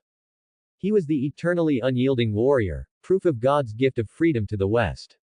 By now, Captain America had become a multi-layered symbol of politics, culture, and military, a perfect human being who only existed in ideals, the ultimate moral symbol of America. Josie narrowed his eyes, his voice low. This image, who does it remind you of? Lena was stunned, finally realizing. Sir, are you saying? Precisely. Josie nodded gently. The Red Giant has its Iron Father, and the Beacon of Liberty also needs to create their moral saint. Just like that saying, God should only reside in heaven and not descend to the mortal world. While Captain America couldn't reach the height of God, he was more than sufficient as an angel. His awakening and return. If it happened 20 years later, or even 10 years later, it wouldn't cause much impact. But if it happened now, at the moment of the Red regime's collapse, the meaning attributed to it would be vastly different. As long as someone operates it slightly, Captain America's return will be regarded as a symbol of Cold War victory, a resurgence of the idealism of the Golden Age. This is not a simple hero's return story. Instead, it is a sanctification event, capable of influencing public opinion, military, economic, and political structures. With Howard's political acumen, he naturally understood this point. Once he takes the lead in welcoming back Captain America, he could use this as an opportunity to reclaim SHIELD's legitimate title, establish absolute political legitimacy, ignite the faith and enthusiasm of the military and civilians, and justifiably build his direct forces. Most importantly, he would gain the moral high ground. Howard would transform from a businessman and scientist, constrained by various forces, into a guardian of the American spirit's revival, and the legitimate shield, in an instant. Anyone who questioned him would be seen as questioning the American spirit. At the very least, he wouldn't be as passive as he was now. Of course, most of what Joe Z said was based on information he gathered from Nick Fury and Valentina, combined with simulations and deductions from his super brain and the profit plot system. If Howard had some other powerful trump card up his sleeve, capable of suppressing hostile forces without Captain America, then that would naturally be another matter. After he finished speaking, Lena pondered for a moment before finally realizing. So, Sir deliberately let the two of them see the information about Captain America. For Howard and Peggy Carter now, once Steve Rogers appears, it will bring tremendous benefits, whether politically, militarily, technologically, or in terms of public opinion. He can integrate SHIELD's forces with lightning speed in the shortest possible time. Then, using bioenergy potions to stabilize those politicians, senators, and financial groups, gradually establish Stark's super military conglomerate. That's roughly what it means. Josie closed his eyes slightly, gently playing with Lena's slender, fair fingers, and chuckled. However, S.H.I.E.L.D. needs to satisfy a prerequisite to accomplish this. Are you referring to secrecy, sir? Lena's reaction was quite quick this time. Indeed. If the news of Captain America gets out to Hydra, they will have no chance of turning the tables. Next, it's up to Nick Fury how he handles Valentina. After listening to Josie's series of analyses, Lena had completely understood the current situation. Currently, multiple forces are lurking in Detroit: S.H.I.E.L.D., Hydra, Umbrella Corporation, the Hydra-controlled Ghost Lab, and potentially other hidden powers. Everyone's goals are different. Hydra is clearly after you, sir. The intelligence on both of them has most likely reached Strucker's hands. S.H.I.E.L.D. is actively cooperating on the surface, but in reality, it wants to use this opportunity to expose internal spies and test Umbrella's true strength. The Ghost Lab has become a trap, waiting for prey to walk into it. The American military might also be watching intently, waiting for the mantis to catch the cicada, with the Oriole behind. And there's Valentina, whom you mentioned, sir. A top S.H.I.E.L.D. agent, also a high-ranking Hydra spy, and connected to the Soviet spy organization Leviathan. These forces all want to scheme against Umbrella. Sir only provided information about Captain America, letting the various parties fight among themselves, while the two of them only needed to wait and reap the rewards. Sir, you are truly amazing. Lena's eyes curved, her face full of adoration. This is just an intelligence advantage, nothing major, any normal person could think of it. Josie waved his hand, unconcerned. Suddenly, an idea sparked in Lena's mind. Sir. She immediately asked earnestly, if Howard really gets Captain America's support, and the military, financial groups, and Hydra feel too threatened, will those people directly overturn the chessboard and collectively attack? Like before, assassinating Howard and them. Overturn the chessboard and collectively attack. Josie scoffed at the remark, his voice tinged with disdain. Do you really think those high and mighty individuals, comparable to ancient emperors, truly have the courage to fight to the death? If those American guys really had that courage, maybe the Earth would already be theirs. Those vampires are very protective of their lives, they wish they could live for hundreds more years. And capitalists will never make a losing deal. Once they feel the risk is too high, they retreat faster than turtles. Besides, if you can attack me, I can also snipe you. Everyone only has one life, and when a person dies, they are truly dead. You must always remember this and never put yourself in danger. Understood, sir. Lena looked at the man in her arms, her heart filled with immense peace. The night was deep, and neon lights flickered. Ding! At the end of the corridor, the elevator doors slowly opened. A stern-faced Nick Fury stepped out first, with a wary Valentina by his side. With different thoughts, the two hurried to the door. The man took out his key card, opened the door, and prepared to enter. Just then, the woman behind him seemed to walk too fast, misstepping, and the narrow corridor brought her almost pressed against Nick's back. Hiss! Amidst the muffled sound of tearing fabric, a faint glow shot out from her cuff, aiming directly for Nick Fury's neck. Everything happened too fast. From Valentina's attack to the blade closing in, it took less than 0.3 seconds. The sharp spike was only 3 centimeters from his skin. It seemed that the next moment, this elite S.H.I.E.L.D. agent would die on the spot. Unfortunately, she underestimated her opponent. Her superior and partner had kept most of his attention on her the entire way. The super soldier's keen perception allowed Fury to clearly judge her heartbeat and see through her intention to attack. Coupled with his prior precautions, such a clumsy assassination attempt simply could not succeed. Whack! The spike, gleaming with a deadly poison, was firmly caught between a black armored hand and, with a light squeeze, broke into two pieces. What? Valentina's pupils constricted, and she instantly realized the situation was dire. Without the slightest hesitation, she twisted her waist, pushed off with her feet, and retreated like a nimble snake. As a top spy codenamed Madame Hydra, her combat reactions were extremely refined, far beyond those of ordinary agents.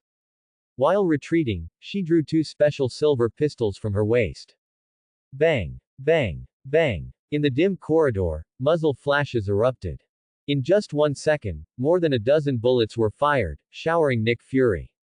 Clink! Clang! Bullets capable of penetrating 5mm steel plates struck his black jacket, yet only sparked a dazzling display of fireworks, leaving no trace of injury. The bullets aimed at his head were easily dodged. The next second, Nick's figure disappeared. Boom! A violent punch tore through the air, heavily striking Valentina's abdomen. The fierce impact instantly stole her breath, and pain swept through her entire body like a tide. The woman grunted, hunched over, her eyes bloodshot, spitting out a mouthful of bloody saliva mixed with spittle, and collapsed, unconscious. In just a few seconds, the corridor returned to deadly silence. Nick Fury looked down at her, his expression as cold as iron. Distraught footsteps and shouts came from afar, the gunshots had alarmed the hotel. Without any hesitation, he swiftly gathered the documents and equipment in the room, hoisted the unconscious Valentina over his shoulder, and leapt out of the third-floor window. His figure vanished into the night, disappearing at the end of the neon lights, inside a hidden shield-safe house. Nick Fury securely tied up the unconscious Valentina, and after confirming no anomalies, he walked to the table and opened the dedicated satellite computer. His fingers rapidly tapped the keyboard, activating the emergency encrypted channel. In less than 3 seconds, the screen lit up, and Howard Stark's face appeared on the display. Agent Fury, what happened? Howard's face was tense. This communication line was a core encrypted channel he'd personally configured, using Stark's latest protection technology, making it almost impossible to intercept. Its activation meant the situation was serious enough to threaten S.H.I.E.L.D. as a whole. Mr. Stark, critical intelligence. Nick Fury's tone was steady, yet with a hint of suppressed urgency. Umbrella Corporation has the whereabouts of Captain America. Captain America. Howard frowned, his tone revealing some confusion. Which one are you referring to? Isaiah Bradley, or William Burnside? Over the years, the military had replicated the Super Soldier program, creating many so-called sub-generation Captain Americas. But in his opinion, besides Steve Rogers, they were all defective. Logically speaking, even if Umbrella Corporation had these people, it wouldn't be enough to shake Nick so much. Nick Fury realized he was too eager and hadn't explained himself clearly. However, this was normal, as in everyone's perception. The real Captain America had long since plunged into the icy deep sea with Hydra's bomber, forever disappearing into the river of history. No, Mr. Stark. Nick Fury's eyes held a fervent gaze as he said, word by word, I'm talking about Steve Rogers. What? Howard abruptly stood up, his chair scraping harshly, his expression instantly changing drastically. He stared at the screen, his voice very low, are you sure? What exactly happened? Nick took a deep breath, detailing his meeting with Joe Z, the content of their conversation, and the product terminal provided by Umbrella Corporation. Howard remained silent for a full half-minute, his face fluctuating between emotions, finally saying slowly, well done, Nick. The S.H.I.E.L.D. director regained his composure, his tone somber. I need to call an emergency meeting immediately.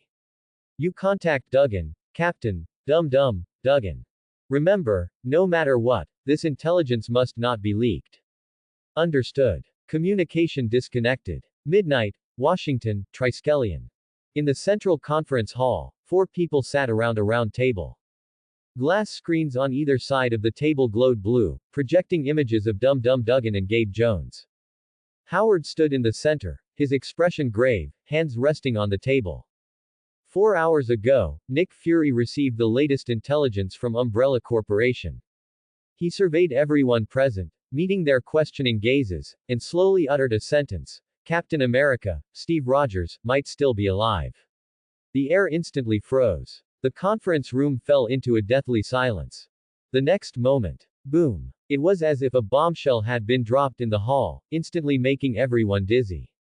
What? Howard, are you serious? How would Umbrella Corporation know about this? How is that possible? What exactly happened? Everyone questioned him all at once, their voices filled with shock and apprehension. Howard raised his hand, quieting the commotion, and painstakingly explained the course of events and the intelligence content. When the last word fell, the conference room once again fell silent. Howard, what do you plan to do next? It was Peggy Carter who spoke. This usually decisive director's fingertips trembled slightly, and her eyes flickered with indescribable complex emotions.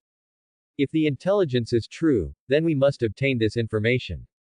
If the intelligence is true, then we must obtain it, Howard said firmly, without any hesitation. After speaking, he added, at all costs. The moment he received the intelligence, he understood the immense significance of Steve Rogers to the current situation of S.H.I.E.L.D. The scientist, who had been involved in American politics for decades, thought almost exactly as Josie had predicted. It was simply a godsend. A windfall. For them, there was no greater gift than this. After a brief discussion, the six quickly made a decision to mobilize all available forces, deploying comprehensively. Including Howard Stark himself, who would also make a personal appearance. This time, he would personally meet with Umbrella Corporation. Marvel Earth Calendar, September 7, 1990. Florida, Kennedy Space Center. In the faint morning light, the coastline was tightly sealed by layers of warning line. A silver-white heavy launch rocket stood in the center of the launch pad, a dark NASA emblem painted on its hull, looking especially solemn in the morning glow. The sea breeze carried the scent of fuel. Dozens of transport vehicles and military trucks evacuated along designated routes, and staff hurried with urgent expressions. Shit, 3 whole days of overtime, it's finally over. An electric pickup truck sped by, and the technician in the passenger seat took off his hard hat, cursing with an oil-stained face. Yeah, I don't know what they're launching this time, they added so many things at the last minute. His driving companion shook his head helplessly, complaining casually, they're really not afraid it'll explode halfway up. Heh, I did hear some gossip. The senior engineer, dozing against a toolbox in the back, suddenly opened his eyes and interjected mysteriously. The others in the car immediately turned their heads, full of curiosity. It's said to be a new type of reconnaissance satellite. The old engineer lowered his voice, specifically for enemy spy satellites, and it's equipped with a laser defense system. Didn't the Pentagon have some Star Wars program a few years ago? I guess what's being launched this time is very likely that. Oh my god. If it really is that thing, then we've certainly witnessed history this time. I knew it wasn't simple. The group chatted excitedly, amazed, secretly proud to be involved in such a top-secret project. On the distant launch tower, the countdown display slowly lit up. In the launch center control room, a dozen researchers were busy at their consoles. On the central main control panel, Alexander Pierce watched the rapidly flashing, dense code on the screen and reported in a low voice, "Doctor, the program has been checked. Launch in 10 minutes. Very good." A cold electronic voice came through the earpiece, "Don't let anyone know about this matter, except for you." Pierce nodded solemnly, "I understand." After a moment of silence, the second-in-command of American Hydra couldn't help but ask, "Doctor, are you really sure you want to send the Matrix core up? This is too risky." This was not an ordinary copied consciousness, but Zola's most core main consciousness code. A slight mistake would not only completely erase the Doctor's existence, but also be an irreparable loss for the entire Hydra. The pixels on the screen flickered a few times, and the electronic voice was cold and rational. "Yes, it must be done. Originally, I thought that with the smooth progress of the Ghost Lab plan, we could eliminate X-17 and deal with Howard at the same time. Unfortunately, plans never keep up with changes. In the previous deductions, I had already overestimated X-17 as much as possible, but I still miscalculated." Pierce's expression was grim. He naturally knew what changes referred to, and he was equally helpless about it. 4 days ago, Valentina lost contact. The daily security contact signal, for the first time in many years, was interrupted. This Hydra elder, who was on par with him, had most likely been captured by S.H.I.E.L.D., without even having time to send out any calls for help. And before that, the last intelligence they received was Valentina had discovered X-17's whereabouts and was preparing to make contact with him as a S.H.I.E.L.D. agent. Obviously, something happened after that. Then, the next day, Howard Stark, who had been stationed in the Triskelion, mobilized a large number of agents to secretly go to Detroit. That night, he directly raided the Ghost Lab, took control of all personnel, and no news has come out since. The sudden change in the situation caught Hydra off guard. Zola didn't know what kind of agreement Josie and Howard had reached. But their carefully laid trap, before it even began to take shape, completely failed, almost like a joke. X-17 is too cunning. Zola's voice was low and hoarse. His counter ability far exceeds the limits of our deductions. In the past, facing any enemy, Hydra always controlled the situation. This time, it was reversed. As a last resort, he urgently launched the space program. The ground was too dangerous, he had to go to space. The most important thing now is to cut our losses. Thanks to our past caution, whether it was the California experimental base or the attacks on Peggy Carter and others, they were all carried out by Strucker as a Soviet spy, and the American branch has not been exposed too much. Even if S.H.I.E.L.D. discovers us, we can still continue to lie low. Cut off one head, and two more shall grow. Zola's electronic voice echoed in Pierce's ears, carrying a chilling rationality. This is merely a strategic retreat.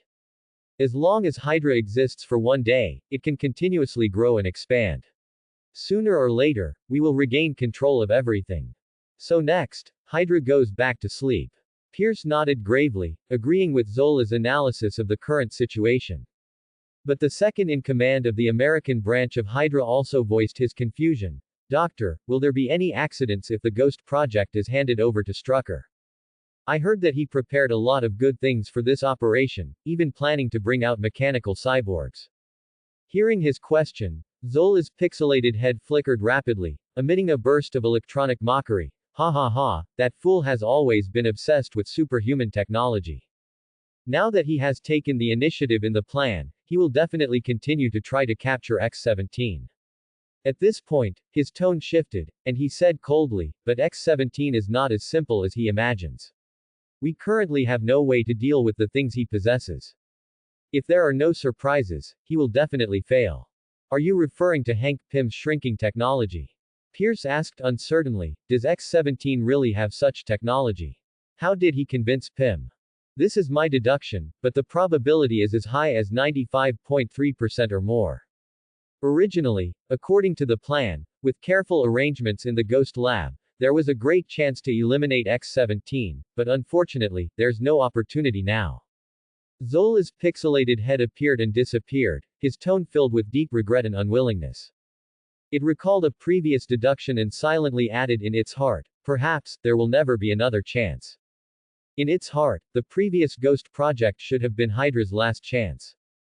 But it couldn't say this, nor could it tell its subordinates. Pierce was unaware of what the leader was thinking, and instead offered comfort. That's good, take this opportunity to eliminate him, and also use it to test X-17's strength. Since the threat cannot be eliminated temporarily, let the enemy clean up the waste for us. Hydra has been divided for too long, it's time to consolidate. Well said, since X-17 cannot be dealt with temporarily, let's use him to do things for us. Zola's harsh electronic voice laughed, masking his previous emotions. However, Pierce, you must be careful not to expose yourself. If necessary, you can sacrifice my clone. Or use that country called Wakanda to exchange for military and governmental interests, thoroughly muddying the waters. Doctor, don't worry, I know what to do. Pierce nodded solemnly. He understood what Zola's, if necessary, meant. At this moment, the countdown on the main control screen reached 0. Boom. Crimson flames erupted, and a white blast of air shot into the sky. The giant carrier rocket, carrying Zola's core matrix, disappeared into the deep horizon.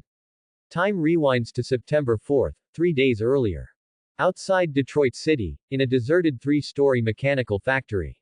The thick metal walls slowly opened to both sides, and Howard and Peggy Carter, clad in mechanical exoskeletons and armed with assault rifles, walked out side by side. Behind them, two fully armed special operations teams followed closely. Judging from the bloodstains and dust on everyone's armor, they had clearly just experienced a fierce battle. I didn't expect the situation to be worse than anticipated. 40% of the defense personnel have been replaced, Peggy said, her brows furrowed with suppressed anger. This only proves that our actions were very timely. Howard walked to the control console disguised as a machine tool, his fingers rapidly typing a series of codes on the keyboard, his tone cold. Those idiots in the military and the CIA, all they know is infighting. They didn't even notice being infiltrated like a sieve. Let's see what they have to say this time. Have you found out the identities of those spies? Peggy's face grew even darker. She found it truly difficult to accept. SHIELD, touted as the world's most secretive organization, actually had so many bugs lurking within it. At this point, Howard also frowned deeply. Very difficult. My ability can only distinguish hostility, not read consciousness. Moreover, those people all seem to have undergone forced mental conditioning, so nothing can be extracted from them. Peggy remained silent, the scene of the recent raid flashing through her mind. The enemy soldiers, like a suicide squad, showed no fear in the face of the vastly superior exoskeleton-enhanced troops, charging fearlessly, leaving a deep impression on her. Several members of the Howling Commandos were almost dragged to their deaths by these madmen. Peggy couldn't help but blurt out a curse. Where on earth did these fools hide Ghost? The situation was at a stalemate, which was very unfavorable for them. The initial phase of this lightning raid was almost perfect. Within 2 short hours, they had controlled the lab and the situation, preventing any news from getting out. But at the critical moment, Ghost disappeared. Attacking a research base controlled by the military, even if nominally part of the SHIELD system, was a high-risk gamble. A slight misstep could land them in a military court. They had originally planned to negotiate with Umbrella to obtain the whereabouts of Steve Rogers, which would give them room to maneuver, but an unexpected turn of events occurred at the last minute. In 3 or 4 days at most, if they couldn't use Ghost as leverage. Everything would be difficult to say. Neither of them noticed that on a beam 100 meters away in the factory building, 2 ant-sized figures were hidden. Lena, wrapped in a shrinking suit, looked down at the SHIELD personnel below and couldn't help but giggle. Sir, you are truly wicked. You let SHIELD lead us to the lab, they fought tooth and nail, and you secretly took Ghost away. Josie gazed indifferently at the famous father of Iron Man, his expression stern. Howard originally intended to use us to draw out Hydra. What I did was merely to give him a taste of his own medicine. Speaking of which, Lena, your Chinese has improved a lot. You even know how to use Shenbug Gui Bu Ju, secretly, without anyone knowing. HMPH. Hearing the compliment, the girl raised her fair chin and said proudly, I am a language genius, proficient in 6 languages including English, Russian, French, and German. Chinese is nothing. Thwack. A precise flick landed on her forehead. Then what about the knowledge of mechanical engineering and genetic biology that I made you learn? Why did you fail? And you still have the nerve to call yourself a genius. Ah, that hurts. Lena clutched her head, her eyes filled with grievance, but she dared not argue with Josie. After all, the learning tasks assigned to her earlier were indeed a mess. She quickly changed the subject and stammered, Sir, we took Ghost away. Howard has no leverage, so how will he trade with you for Captain America's whereabouts? Did you plan to trick him and then just leave? Josie shook his head, his gaze falling on the miniature container in his palm. A small girl with coffee-colored skin lay quietly sleeping inside. It was exactly Ghost, Ava, whom Howard was desperately trying to find. Of course we'll trade, he said, but we need to wait a bit. And the item for trade will also have to change. With that, Josie no longer paid attention to the SHIELD personnel below, pressing a small metal plate into a steel pillar on one side. After finishing, he put his arm around Lena's waist, leapt up, and silently disappeared into the high sky. He had already left a clue, and he estimated that Howard would actively contact him in 3 or 4 days at most. Thanks for watching.